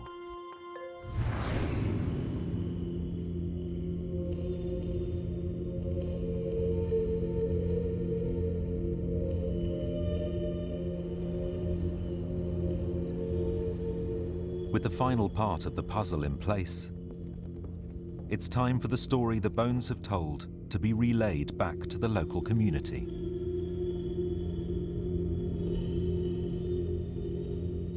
The cold case team has returned to York. There to hear their findings are those who originally excavated the site and experts who have assisted the team. I'm hoping to find out more of why they died, more about why they were buried in that particular spot, and who buried them and at what period of the civil wars they were buried in. All those questions that purely the historical evidence isn't able to answer. The facial reconstructions is something I haven't been involved with before, and hopefully that'll give us an insight, a closer insight into the people who we're dealing with. Ghoulishly exciting. Sue reveals the bigger story of the Civil War. It's reasonable to suspect that they're going to be fighting men. She unpacks how the men would have died. What do we find in terms of a cause of death? Well, we don't find trauma. What we've been told is that, in fact, more people died as a result of disease. The more intimate story of disability. His right leg would have been fixed that way. A condition that is so rare, we don't have an incidence for the rarity of it. And how the science tied two remarkable men's lives together in death. So now what we've got are two individuals buried in the same location with the rarest of genetic conditions, not with the same mother. Hopefully their father had a bike, but not with the same mother, with exactly the same stable isotopes in terms of where they've come from, and with exactly the same unusual marine-based diet of a very high proportion. They have got to go together. The final part of the investigation is to bring these two soldiers back to life, beginning with the man with just a fused hand.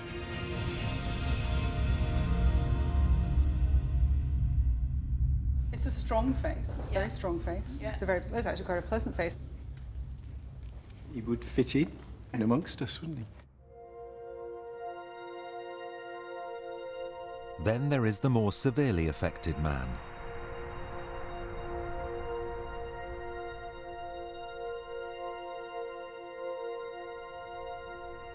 Now, I don't know whether his squint eye was inward pointing or outward pointing. When we looked at the literature, inward pointing seemed to be more common. These guys would have been used to seeing people who'd had much more major battlefield wounds. Sure. And, you know, like your face cut in half by a cavalry sabre, you're losing an eye to a pike. That asymmetry is relatively slight in comparison with what they would have seen. And for Sue, it's this man's story that has been the greatest revelation. He was active. So he's not a passive person. He's been with the rest of them, treated the same way as the rest of them. Whether we now might think of him differently in terms of a disability, that disability wasn't being recognized as him being an outcast. He was treated very, very much like the others. It is an absolutely unique set of remains. It is fascinating.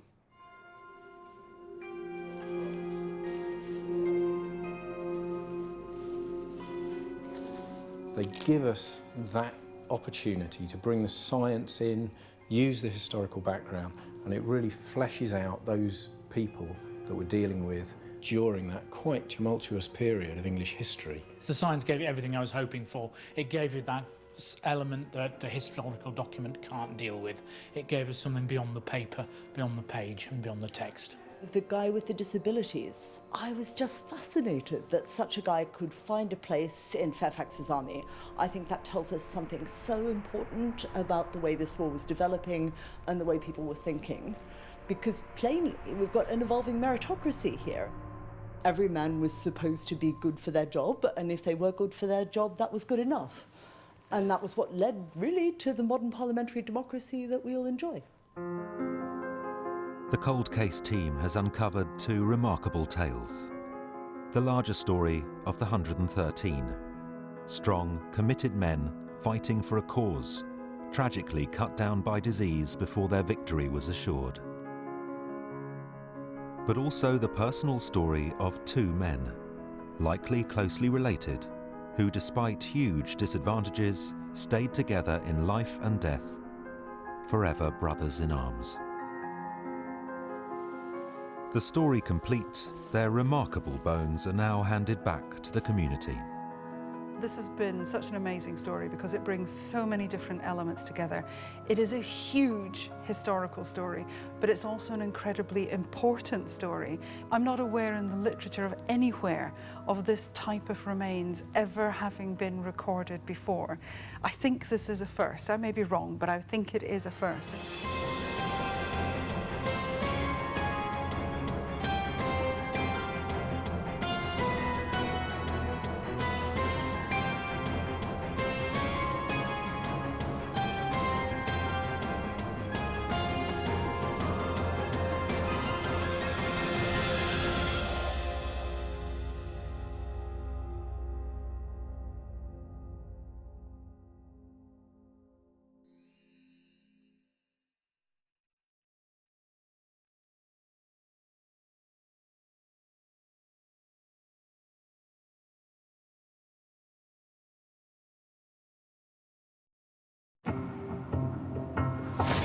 At Dundee's Centre for Anatomy and Human Identification, the History Cold Case team prepares for an astonishing new case.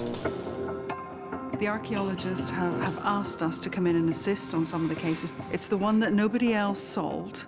It's the one that's your challenge. Can you make a difference? The investigation will be led by world-renowned forensic anthropologist Professor Sue Black, while Dr. Xanthi Mallet scours the UK for historical evidence, and Professor Caroline Wilkinson rebuilds the faces of the dead. I've got a team that is of world-renowned reputation. This case will take the team back nearly 2,000 years to a time of invasion and great upheaval in Britain. Today's case, which is Roman Baldock. Oh my goodness me. There's a female found buried with 3 babies. This is an unprecedented archaeological find. The remains of a woman and 3 babies, discovered in a sinister position within a single grave. It doesn't look so much disrespectful as careless to me, yeah. Rushed. By forensically reconstructing the fate of this woman, can we gain crucial new information about why she died? And how will her story change our views of the past? It's very difficult because it's very easy to kill a baby and leave no marks. A time of brutal medicine. It looks pretty vicious. That is for perforating the skull. And rife superstition. You were getting ghosts. If you take the head off, you know that person's not going to cause you trouble. When survival was far from guaranteed. As a result, all of them, all 4 of them, have died. This is the kind of story that will resonate with anybody who's a parent. That's basically infanticide.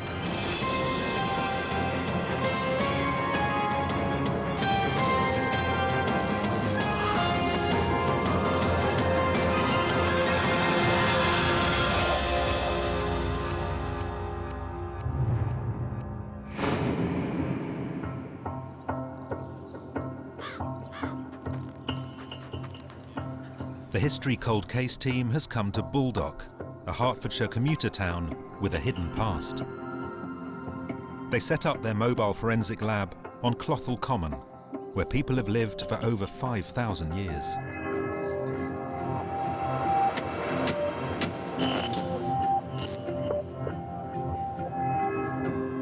Iron Age remains have been uncovered around here, which suggest Baldock may be the earliest town ever to develop in Britain. Members of the local archaeological community are laying out a selection of skeletons found here in 1989. This investigation will focus on the troubling remains from just one of the graves, a female buried with 3 tiny babies in what looks like suspicious circumstances. Who were they? And how did they all end up dead in the same grave? Dr. Xanthi Mallet is on site first. She meets archaeologist Keith Fitzpatrick Matthews, who supervised excavations of the area and called in the History Cold Case team. There's actually a late Roman cemetery under the tent. There's a temple over there, more burials over there. So we're really in a necropolis almost. The dating of the burials to the Romano-British period is so far based on artifacts found in the graves. One of the graves had this rather nice little 1st century AD jar, and because it's a fairly early style, we can be certain that most of the graves were of the Roman period, so it puts it very early on. Keith takes Xanthi to the nearby housing estate, where the female and babies were unearthed. Now this looks very suburban, but I guess it didn't look like this when our burials were in place. Absolutely not. When we were excavating here, this was open land. It had been farmland for centuries. This is an aerial photograph taken when it was still being farmed. The site of the burial is just there, which puts it underneath those garages opposite. So, we're really close. We are very close indeed. The archaeologists thought they were excavating the body of a man. Then the dig took an unusual turn. Once we'd excavated his grave, it became apparent there was another grave underneath. Oh. And beneath his head and shoulders were the head and shoulders of the woman who was lying at right angles to him. That's where things started to get really interesting, because once we were uncovering her head and upper chest, that's when the first baby turned up. As the dig continued, it became clear there was a second, then a third set of infant remains in the grave with the woman. Finding 3 babies together in a grave this old was an unprecedented discovery. Professor Sue Black flies in from Dundee HQ to see the remains for herself. They're hoping the bones will provide answers as to whether this is a 2,000-year-old natural tragedy or in fact something more sinister. Sue immediately notices that the skeletons appear to be remarkably intact, which is promising. They're very good condition. They begin their analysis on the first of the 2 boxes containing the remains of the woman. Ooh. Okay. Christmas. Who knows what we'll find? Opening Christmas parcels. Yes, it's definitely a lady. Look at that. It's very feminine. My goodness. Gradually, they start to build her physical profile. Oh, it's a very short tibia. That's very short. We'll have to see how tall she would have been. So with the tib, we're talking, it's coming in at 31. So 31, it's coming just short of 5 foot. So it's coming into the sort of 4 foot 11 sort of range. 4 foot. So very short. So S1 and S2 are fused. So we're over the 20s barrier. We're probably up into the 30s barrier, yeah, but you know. Teeny weeny legs. Apart from that, no pathologies or traumas to Very feminine pelvis though. So we're happy female, happy adult, young adult. A woman, only 4'11" tall, in her mid to late 30s with no obvious cause of death.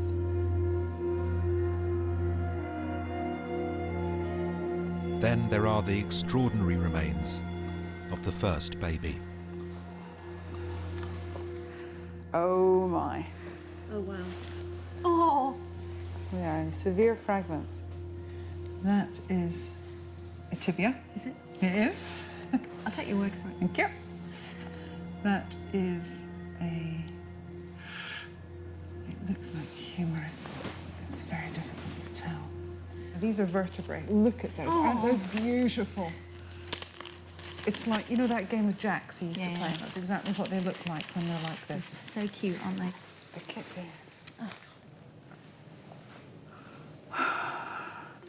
Reading bones this small and this old is incredibly difficult. And there is a second tiny skeleton. That's my 7683. Oh, there's a lot less of this by the looks of it.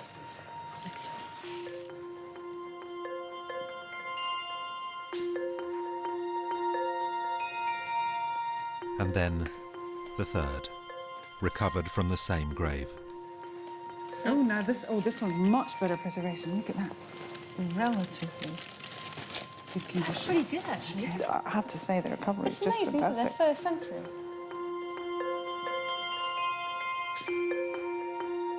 Although Sue is a world authority on juvenile anthropology, she has never faced a challenge like this before.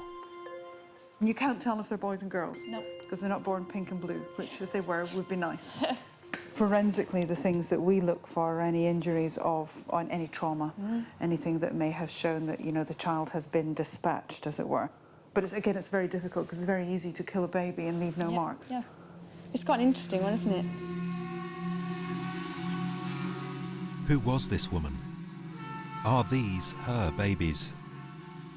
And if so, why would a mother and all three babies end up dead and buried together? The team will need to gather every bit of forensic evidence they can muster to prove exactly what happened here.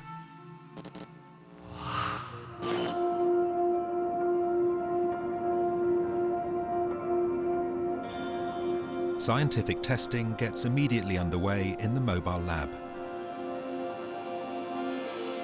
A sample taken from the thigh bone of the woman will be used for carbon dating to confirm whether these bones are indeed from the early Roman era. The same sample will also provide a chemical profile that can reveal where the woman was from, as well as crucial information about her diet.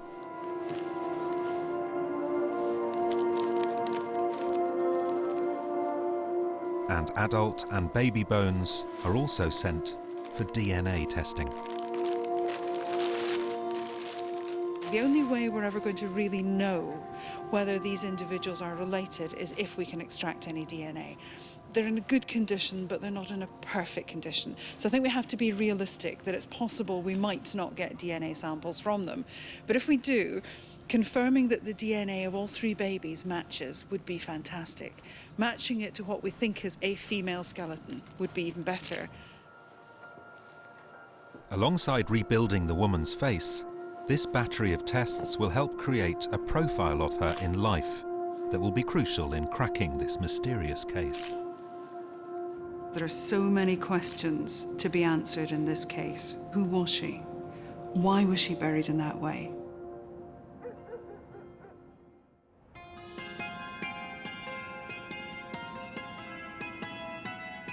In the meantime, Xanthi's task is to initiate the historic investigation.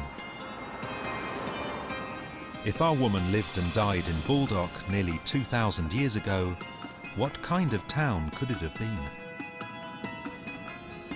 She meets up with Dr. Jeremy Taylor, an expert on Romano-British history. So we're looking at kind of first century Baldock. What would it have been like? Bit of a Wild West town. Oh, yeah, really? Certainly at that particular point, yeah. Probably were. Because until they settled down, local government was organised in towns like this. You know, these places, the rules are changing very, very rapidly, and civil government is only becoming re-established in the aftermath of the conquest.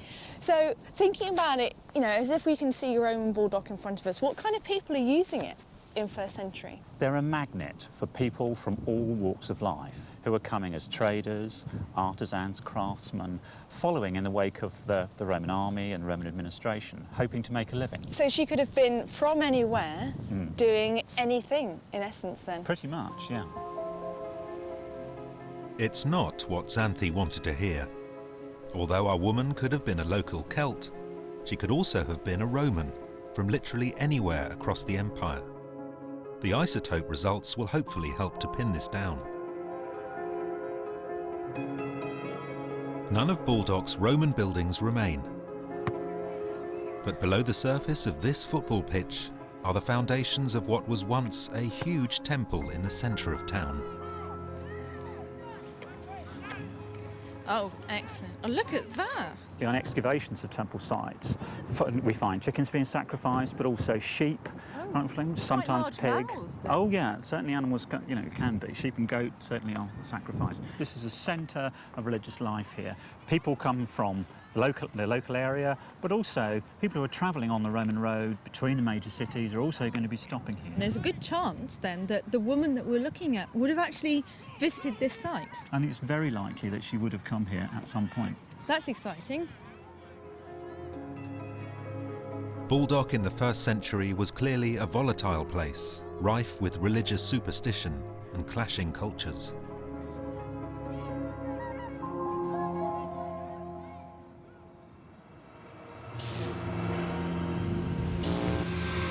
Could the new Roman cult religions that increasingly dominated this area after the conquest in 43 AD have played a role in how our woman and the infants lived and died? First, the team needs to find out whether she even lived during this period.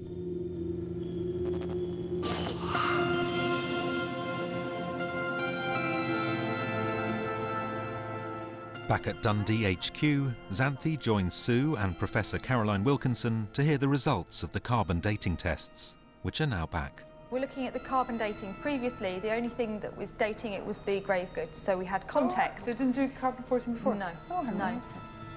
The carbon dating covers a span from 6 AD to as late as 215 AD. So that's right bang in the middle of when the Romans were kind of officially in Britain and coming to. So there's a lot of moving about at this time. So she could have come from anywhere. She'd come with Romans, literally, anywhere. We don't have the isotopes yet? Not yet, no. So that's going to be quite interesting.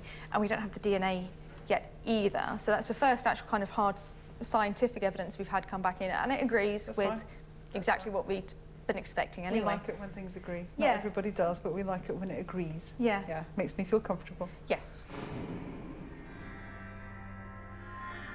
These results place our woman and the babies firmly within a time frame when Baldock was under heavy Roman influence. By 215 AD, the Romans had brought their entire culture to Britain. Legal and political systems, architecture, a vast network of military highways, as well as their social attitudes and superstitions. When the woman's grave was first excavated in 1989, it was singled out as different from the other burials on the same site. But was this only because of the presence of the babies? I've actually got a visual that I can show you from the information we've received from the archaeologist, which will really help actually. It's one of these lovely CGI moments. So this is looking at the graveyard. Under these roads? Yes. And where's the rest of the cemetery? The rest of the cemetery is actually partway kind of down here across the road on the other side. What we're looking at there is the male. It's overlaying, yeah. And then we'll go down a layer. So you can see the baby over the shoulder, the second infant, and the third. It does make you think about things in a slightly different angle. With Mum being laid on her side, is that telling us something about how she's viewed? I don't know. If you look at the male, I think what's interesting is he's on his back in what you'd kind of expect, you know, lying. Well, she is placed differently. I don't know how important actual physical position was at that time, whether that in fact means quite a lot that she's placed like that. There is something odd about the position of the woman's skeleton that's making the team uncomfortable.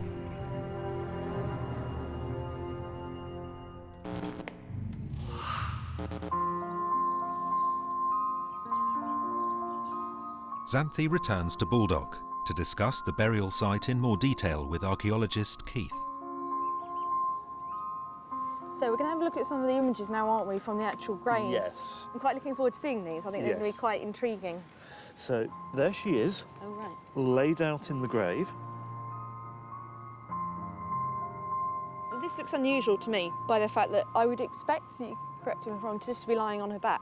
It is relatively unusual, both in terms of where it is in the cemetery and in terms of the way that the body was laid out in the grave. OK, where it was in the cemetery, why was that unusual? We're on the edge, almost on her own, not quite, but it's very much a peripheral position within the cemetery. She's also been laid on her right side. There aren't any in precisely this position. This is a one-off. Is there a kind of a descriptor for this? Because of her unusual position, we would tend, as archaeologists, to describe this as a deviant burial. Not meaning that there's anything deviant about her as a person, but that as a burial, it falls outside the statistical norms. So literally unusual. Unusual, and socially perhaps a bit unacceptable. Why was she not given a normal burial? Was she herself judged to be deviant? And if so, why? I don't know if you can make out up there. Oh, That's the baby by the right shoulder. I can just see it in there. In a deeply superstitious society, could it have been that she was somehow deemed responsible for the death of the babies, which might explain why they were all buried together? That's sad, isn't it? It's very, very sad.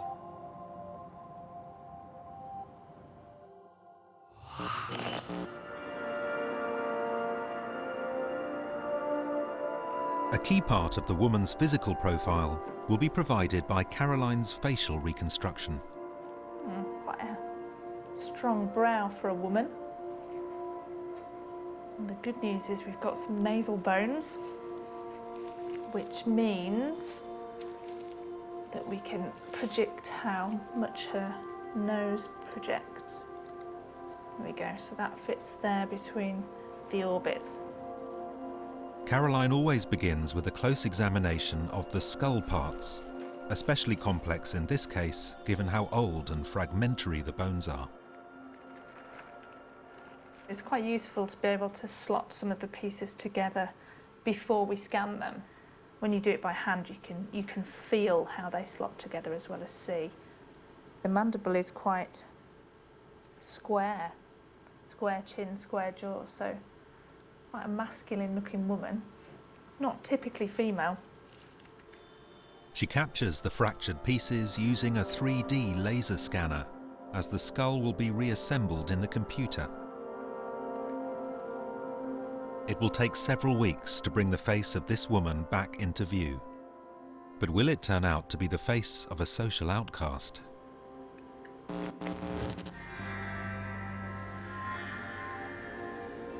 The suggestion is that this woman is dealt with almost as if she's a deviant in some way. Is that supporting the suggestion that perhaps they're outsiders? The whole thing just smacks of a bit of disrespect. And I guess in today's society, I don't quite understand why that should be.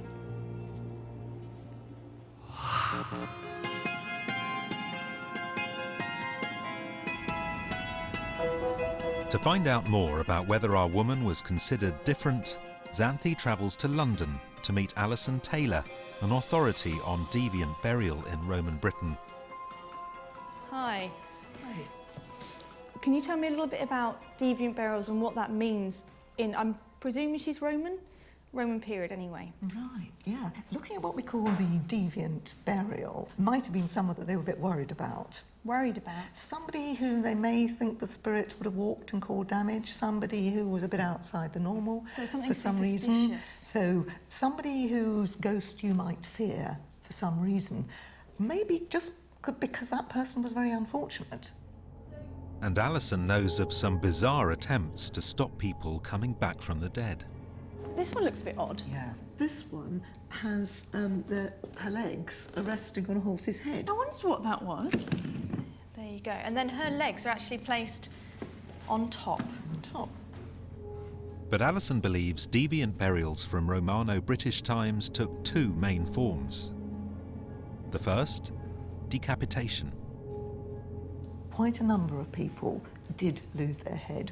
It seems to have been done usually straight after death, and there are cut marks on the neck. Yeah. And we do know from, sort of from later accounts of this sort of burial, is that if somebody was giving trouble, you were getting ghosts, if you take the head off, you know that person's not going to cause you trouble.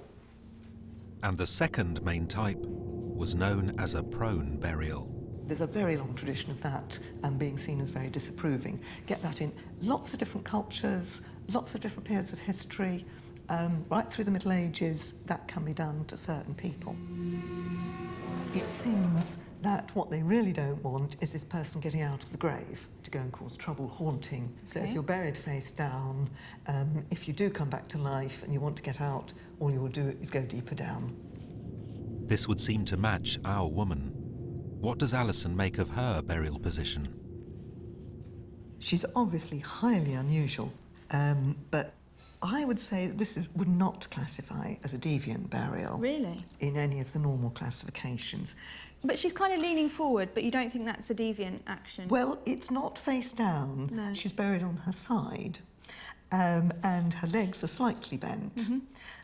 I think she is simply buried in what was almost a comfortable sleeping position. Surprisingly, Alison actually thinks this is the normal burial of a heavily pregnant woman. She's just laid in the ground in the most comfortable position. I think you couldn't have buried her face down. If she was heavily pregnant, it doesn't bear thinking about. It was probably the most practical, easy and traditional way of treating her. Alison believes our woman was probably not an outcast. She was buried on her side, with all the respect afforded a pregnant woman. But this is the first historical evidence that a pregnancy may have been involved, and none of the babies appeared to be inside the woman. So was she pregnant or not?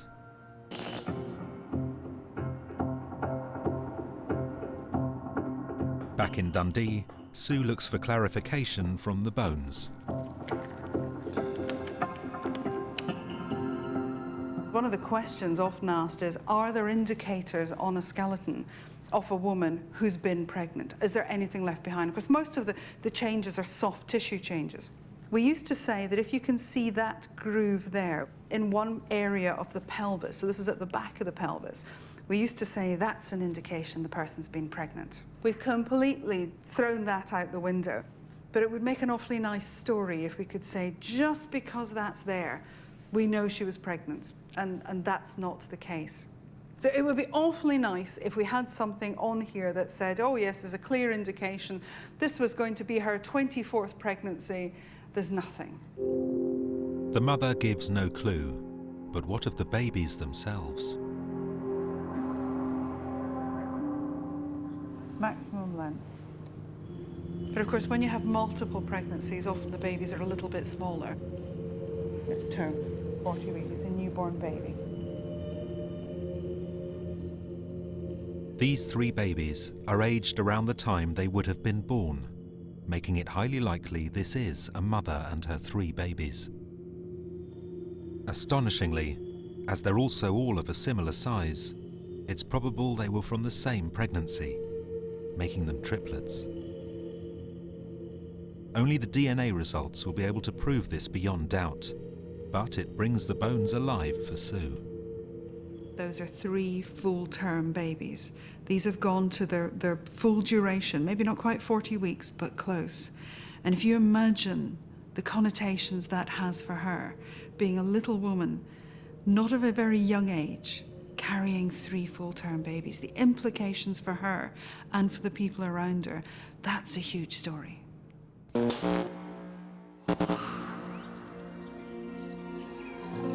It's a crucial turn in the investigation.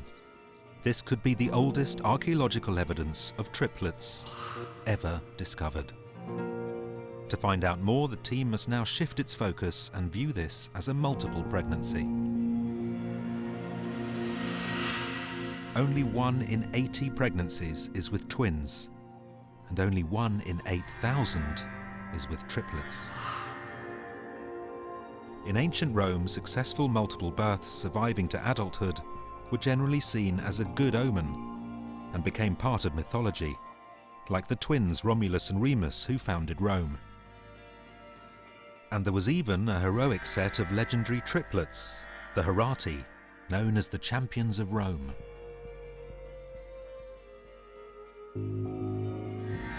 But what were the chances of our mother giving birth successfully to triplets in Roman Britain nearly 2,000 years ago? How were women treated in difficult childbirths in that time? How did they deal with that? What was the mechanism? What was the medical background available to help her? Was there anything, or was she just on her own?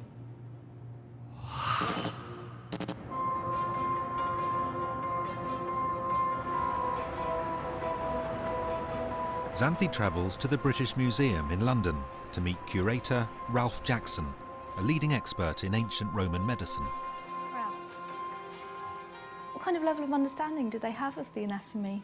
Well, this quite good in the kind of harder parts, but not too good in deep inside, in the profound and softer parts. So more superficial anatomy, they were quite bones and superficial anatomy, simply because there was no dissection of human cadavers. This was not routinely done. So internal anatomy was patchily understood.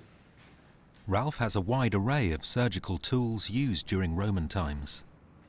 But it seems like quite a range here. This is what I would expect almost to see in like a field kit now, an emergency field kit, just having a quick look. I think this is one of the amazing things. When you look back and you look forward again, you find that the instrumentation hasn't changed hugely. In the kind of basic kit, you have knives, surgical blades, scalpels, with a huge range of different types of blade. There were a range of probes, and then sharp hooks used for retracting the edges of wounds and incisions. They are precision-made tools, beautifully finished. Some instruments would even combine the practical with the divine. Over here, a folding handle for a drill includes the sort of mortal side, if you like. It's a precision tool, but at the end there is a bit of decoration. It's a snake head. And why would you find a snake head on the end of a drill? It's because the snake was the creature of Asclepius. Asclepius was the great overarching healing god. And if you put his creature on the end of your tool, both the operator and the patient would feel reassured. This is a real combination. It is a real combination of divine and mortal healing. This toolkit, is this a medic's toolkit or is this a midwife's toolkit? And was there any difference? I suppose there was a difference. It is a medical kit. It's a basic kit of surgical tools used for all of the routine surgery. The midwives certainly could have had instrumentation, because although midwives, by definition, tended to look after women expecting babies, they also were expected to have knowledge of other aspects of medicine, and that included surgery. Our pregnant woman in Roman Baldock could have had surprisingly advanced medical care available to her. We had people who came to Britain with written texts that talked about medicine, and some of those will have been connected to childbirth. So we can't deny the possibility of knowledge of classical medicine, the texts, the techniques in Roman Britain, and not just in Roman Britain, but in Roman Baldock. Yet something went terribly wrong. All 3 babies, along with their mother, were in the grave together. Why?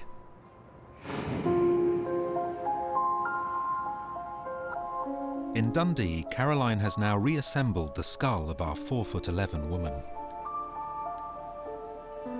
So you can see here she's got quite a prominent lump above her eyes, quite a strong brow for a woman. We've also got quite prominent bone surfaces here. It suggests she didn't have small, delicate ears. She may have had quite large, prominent ears. I think she might have an interesting face, but I wouldn't go as far as to say she's going to be unattractive. I think that might be a bit harsh. With the skull reassembled, only the green areas are missing, which can be estimated by mirroring the opposite side. So what effect would pregnancy have on the woman's face? Well, often when women are pregnant, they become fuller of face. and usually later in the pregnancy it's more noticeable. But that's based on contemporary pregnant faces, and obviously we're well fed and pampered in relation to people from this period of time. So I don't know how much of an effect her pregnancy would have had on her face. If the isotope results come back that she was well nourished, then it raises the question of why a healthy, pregnant woman would end up dead, along with all 3 babies.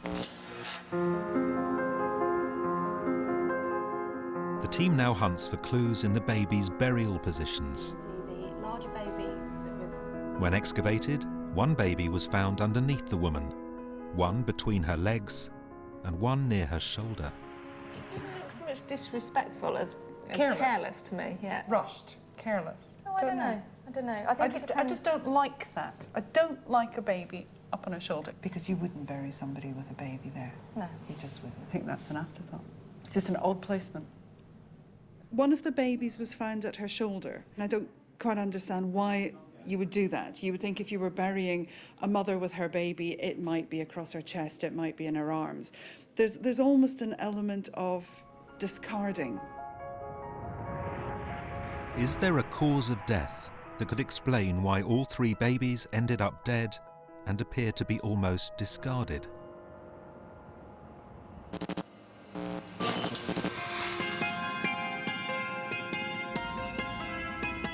Xanthi goes to the Royal College of Obstetricians and Gynecologists in London to meet Dr. Helen King, an expert in Roman birthing and childcare.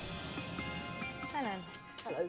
Helen offers a shocking possibility for what may have happened to the babies. In Roman terms, there was a ceremony after birth where the father of the child had to pick the child up from the ground. If he did that, it indicated the child was worth the rearing, is how they put it. So the father decided yes. how the baby was treated? Absolutely, and whether it's exposed or not. This kind of idea of exposing a child, what's that?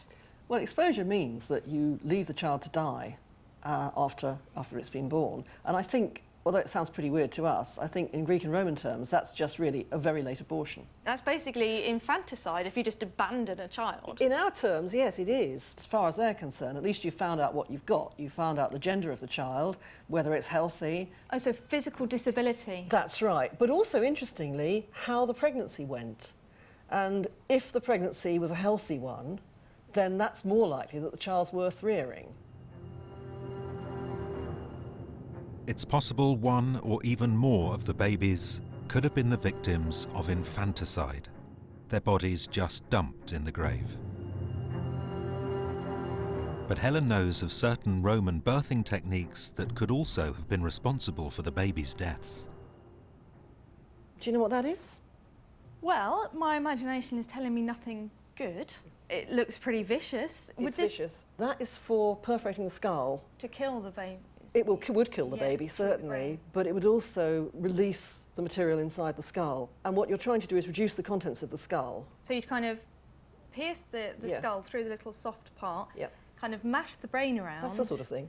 To break it down, so the baby would pass out more easily. So with a head presentation where the head's got stuck, it's just a very large head. This is what you would do. That's what you'd use, absolutely. So basically there's no chance of a baby surviving with that one? No, but there is a chance the mother would survive, whereas if you left the baby there... The mother's going to die? Certainty, yeah. yes, okay. Exactly. And then there are these, you know what that is? I do. Oh, go on then. This would go in through the same soft area at the top of the head and basically hook the baby out, wouldn't it? That's pretty well it. Or you could also do it through the eye cavity. So or any through the orifice? Mouth. Yes, anything you can grab, really. Yeah, depending on... To pull. Yeah, exactly. That's pretty nasty, isn't it? I mean... Well, it is, but if the alternative is the woman's going to die, then this could be a lifesaver. This baby here, this is actually where the head's been left behind. Oh, nice. And you're grabbing into the mouth and then exerting traction from there. So this is where it's gone wrong at this stage. It's gone terribly wrong. Fragmentation and they're literally just extracting what's left of the baby. Yes, exactly. It's a great image, though. But we do know that the Romans had access to texts which talked about using hooks to extract babies that are in a difficult position. So if she does come from a Roman background or has access to Roman help, she could possibly have had that sort of instrumental interference in her delivery. Are there any signs of intervention in our case that would indicate midwives had to deal with a difficult birth? In Dundee, the bones of the 3 babies and the woman are put through a CT scanner. This will look outside and inside the bones to reveal damage that can't be detected just with physical examination.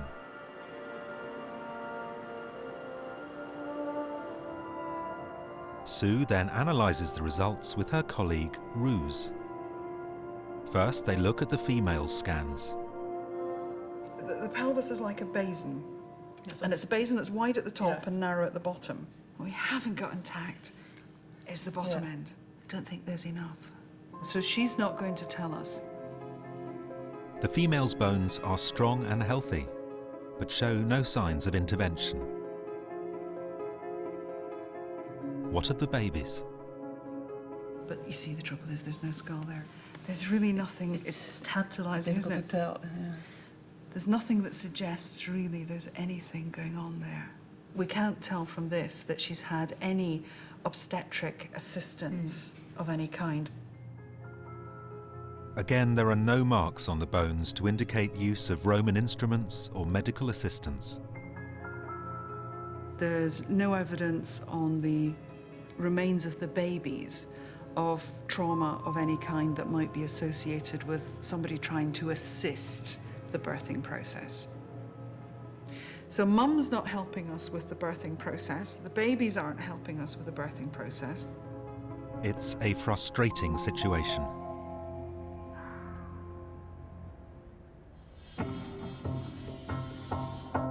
But can the woman's remains help to shed light on this in another way? Chemical traces in her bones could reveal whether she was Roman or Celtic, which may in turn suggest what type of midwifery she would have had access to.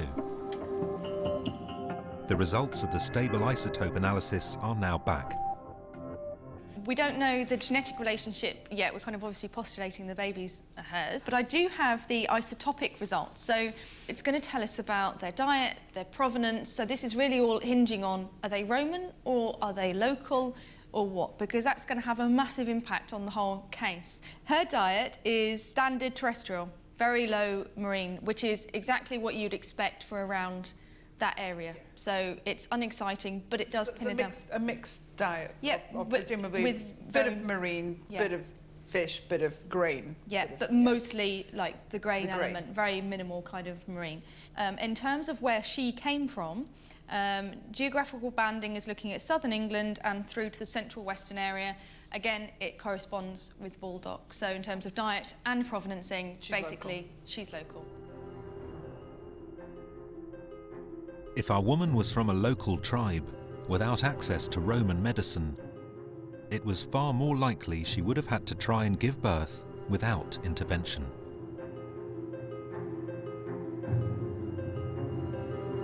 Is natural childbirth to triplets now the most likely cause of death for this woman?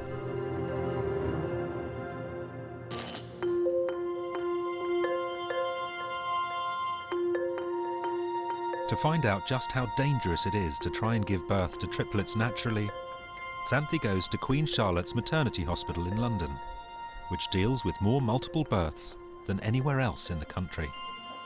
Hi, Xanthi. Nice to meet you. She meets Chief Obstetrician Dr. Sailesh Kumar. Hi, Charlotte. This is Xanthi. Hello, lovely to meet you. I think we're here today because you're having a scan, because you've got 3, aren't you? Triplets. That's right. Yes, we're going just to check the growth of the babies. Dr. Kumar is performing a health check on Mother Charlotte, heavily pregnant with her own triplets.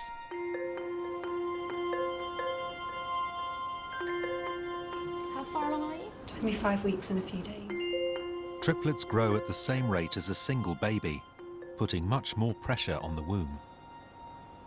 Do they kind of fight for space? I know they kick each other. So this little one weighs about 753 grams. And all the measurements are equivalent to about 25 and a half weeks, so pretty much spot on. One of Charlotte's babies is in breech position, meaning feet or bottom down, a much more difficult position to give birth to a baby. How normal is this in triplet childbirth? Is that what you'd expect with triplets? Is one Yes. being breech? Yeah. It would be unusual for all 3 babies to be head down. because there's a limited amount of space within the uterus. So frequently you get one baby head down, the other baby lying across, perhaps the third baby in a breech position. So carrying triplets, you'd never give birth naturally? Well, you never say never, but it would be highly unusual these days to deliver vaginally. It's too dangerous? Yes, yeah. Charlotte's triplets are progressing nicely, but there will be major medical intervention, including a caesarean section to help her give birth. All three babies seem to be doing well, Charlotte, and I'll just let you listen to baby's heart rate. But what of our mother and her 3 full-term babies 2,000 years ago in Romano, Britain?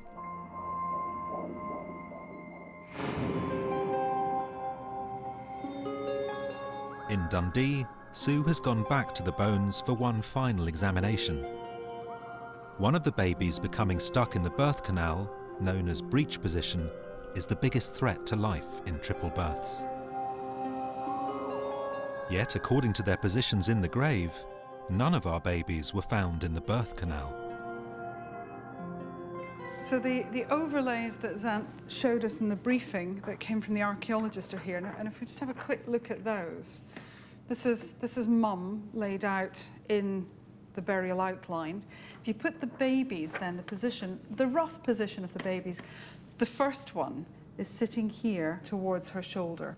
The second baby is sitting down in here, between her thighs, a quite unusual place to find a baby. Quite difficult to explain what that's about. But critically, Sue now believes the position of the second baby, previously thought to have been born and outside the mother, is misleading. Now, if this baby is found outside mum's cavity, you have to say, well, was the baby born? And not necessarily. Because if what happens, mum dies while baby is still trying to be born, then obviously that baby stays within the pelvic canal, within the birth canal. As mum decomposes, inside her gut, she creates a lot of gas. And a lot of gas inside her actually causes a rise in pressure inside her abdomen.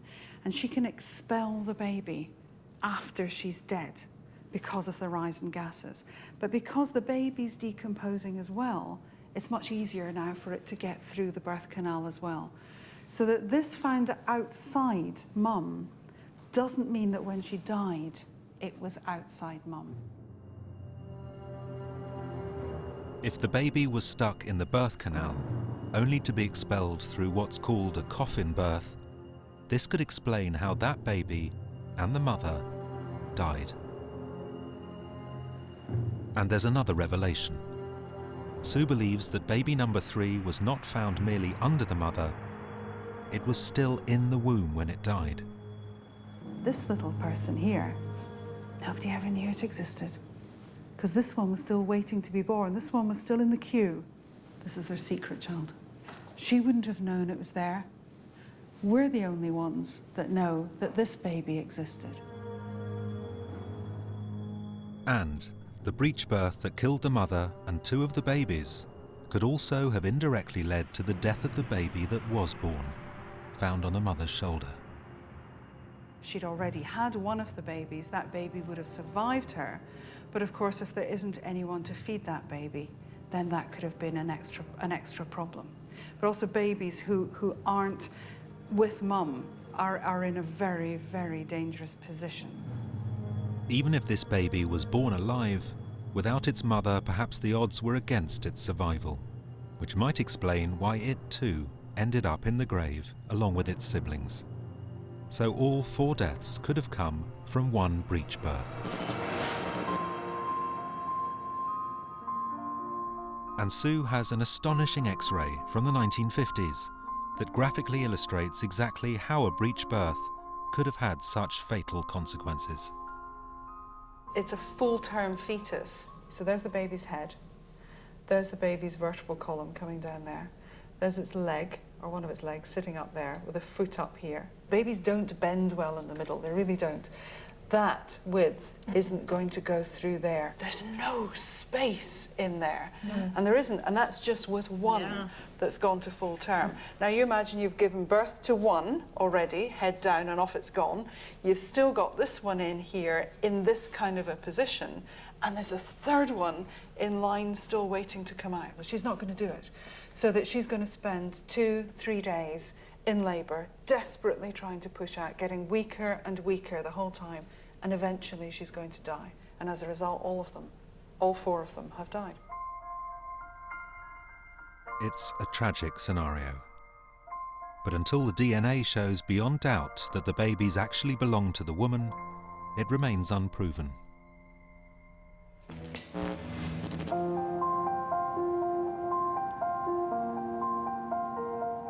But who was she? The isotope results have already shown the woman grew up in the local region. So if she was from a Celtic tribe, what were the likely circumstances of the pregnancy?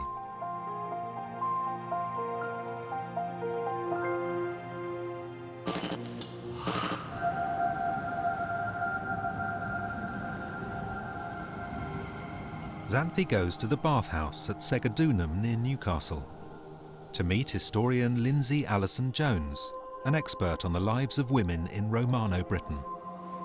The tribe local to Baldock were called the Catabalani, and there is evidence of how women from this tribe may have lived, including a surprising array of birth control options. Oh, it's vinegar. It is, and that, if you soak sheep's wool in vinegar and use it as a vaginal pessary. Would it have worked? That would have worked, yes. It wouldn't have smelt very nice. No, it wouldn't, but perhaps slightly better would be the olive oil, and this, which is alum. What's this? Oh, this is a mineral which would have been ground up and used as a paste within a pessary. If you'd stuck to it, if you'd made sure that you were using it properly and you always did it, then it would have worked. According to Lindsay, these techniques and the fact that our woman was in her late 30s make her pregnancy unlikely to be a mistake. Do you think the woman in Baldock would have been married then? Oh yes, most people would have been married. Celtic law saw a marriage between a man and a woman as a partnership, and that they would go through life as life partners. Well, that's very romantic, isn't it? You kind of imagine they would have had loads of children running around everywhere.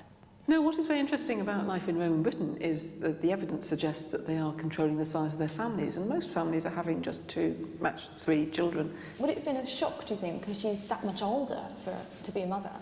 It is quite late to be having children in the Roman period, and it may be that this is the result of a second marriage, because second marriages were quite common. But who might she have been married to? Surprisingly, Lindsay thinks it could have been the man buried just above her. The fact that they're actually one on top of the other at right angles and very closely aligned, I suspect, suggests that this is her husband who knows exactly where his wife is buried and wants to be with her. So it wouldn't have been an accident that somebody would have been buried above her? I don't think it was, no. It's a real surprise. Was this man her husband and the father of the children? For Sue, it's an intriguing possibility. Is he involved with her? Does he have any relationship to her at all? We don't know. But what we can do, if we're lucky, is get enough DNA out of that material that says, can we match DNA? And we're back to paternity testing again. Gosh, you know, we're in the news with paternity testing right now. So, you know, here we go, Roman paternity testing. Could he have been dad? A bone sample from the male was also sent for DNA testing.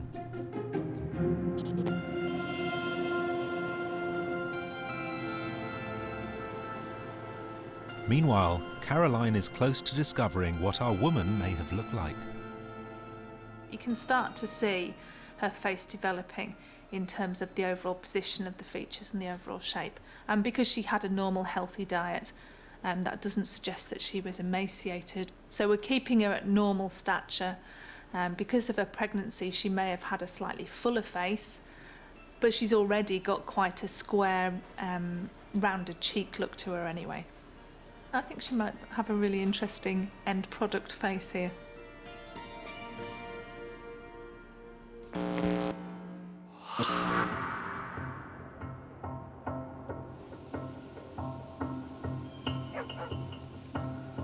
The case is now reaching a close, with only the key DNA results still to come.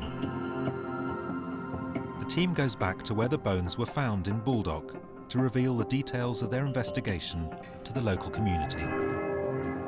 Keen to hear their findings are those who originally excavated the site, experts who have assisted the team, and members of the local community. It's going to be really interesting to find out the results of the scientific tests. It's quite exciting because we've never had anything like this done with the stuff from Baldock before. Often, as an archaeologist, when you look at skeletons, you do dehumanise them. So having the facial reconstruction is really an important thing. To me, this is absolutely what the fusion of history and science and archaeology and medical history and literary studies is all about. This is where it's at. The nightmare scenario would be discovering that the mother isn't the mother of the triplets. Feel free, come and have a look. What you're looking at is special. In fact, it is unique. And we've been very privileged to be allowed to look at these remains. We think we've got some very interesting information to tell you. Sue will reveal what the science has brought to the case. But how will those who've lived with the bones for over 20 years react? The carbon-14 dating that came back for Our Lady was between 6 and 214 AD. So our individuals are unquestionably in the early Roman period. What the isotopes tell us was that in terms of their diet, these are local individuals. They are local to Baldock. But she's in her 30s. She's a late mum. She may well have been very, very heavily pregnant. She's gone to full term, she's gone the full distance. Wow. And she was only 4'11". There's a lot of weight in there. Yeah.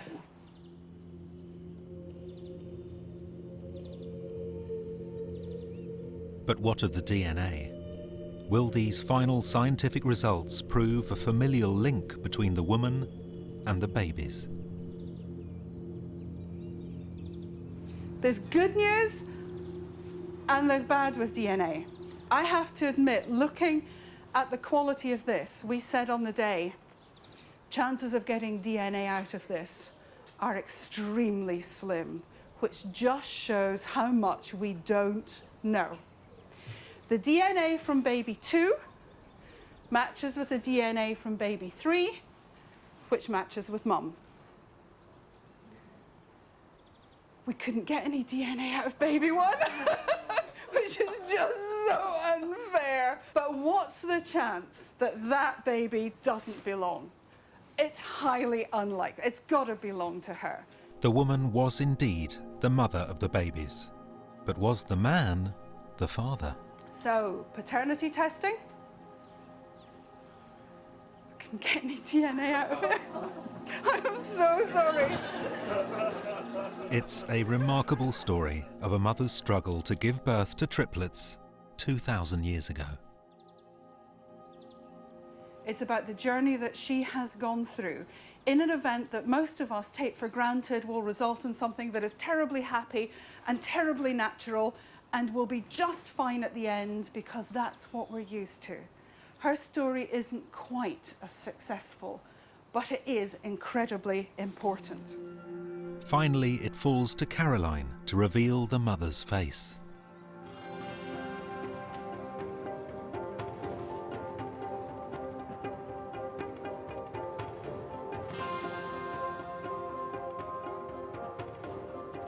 To be able to see her face is really quite amazing. She's striking. She's definitely striking. Yeah, she's very capable looking.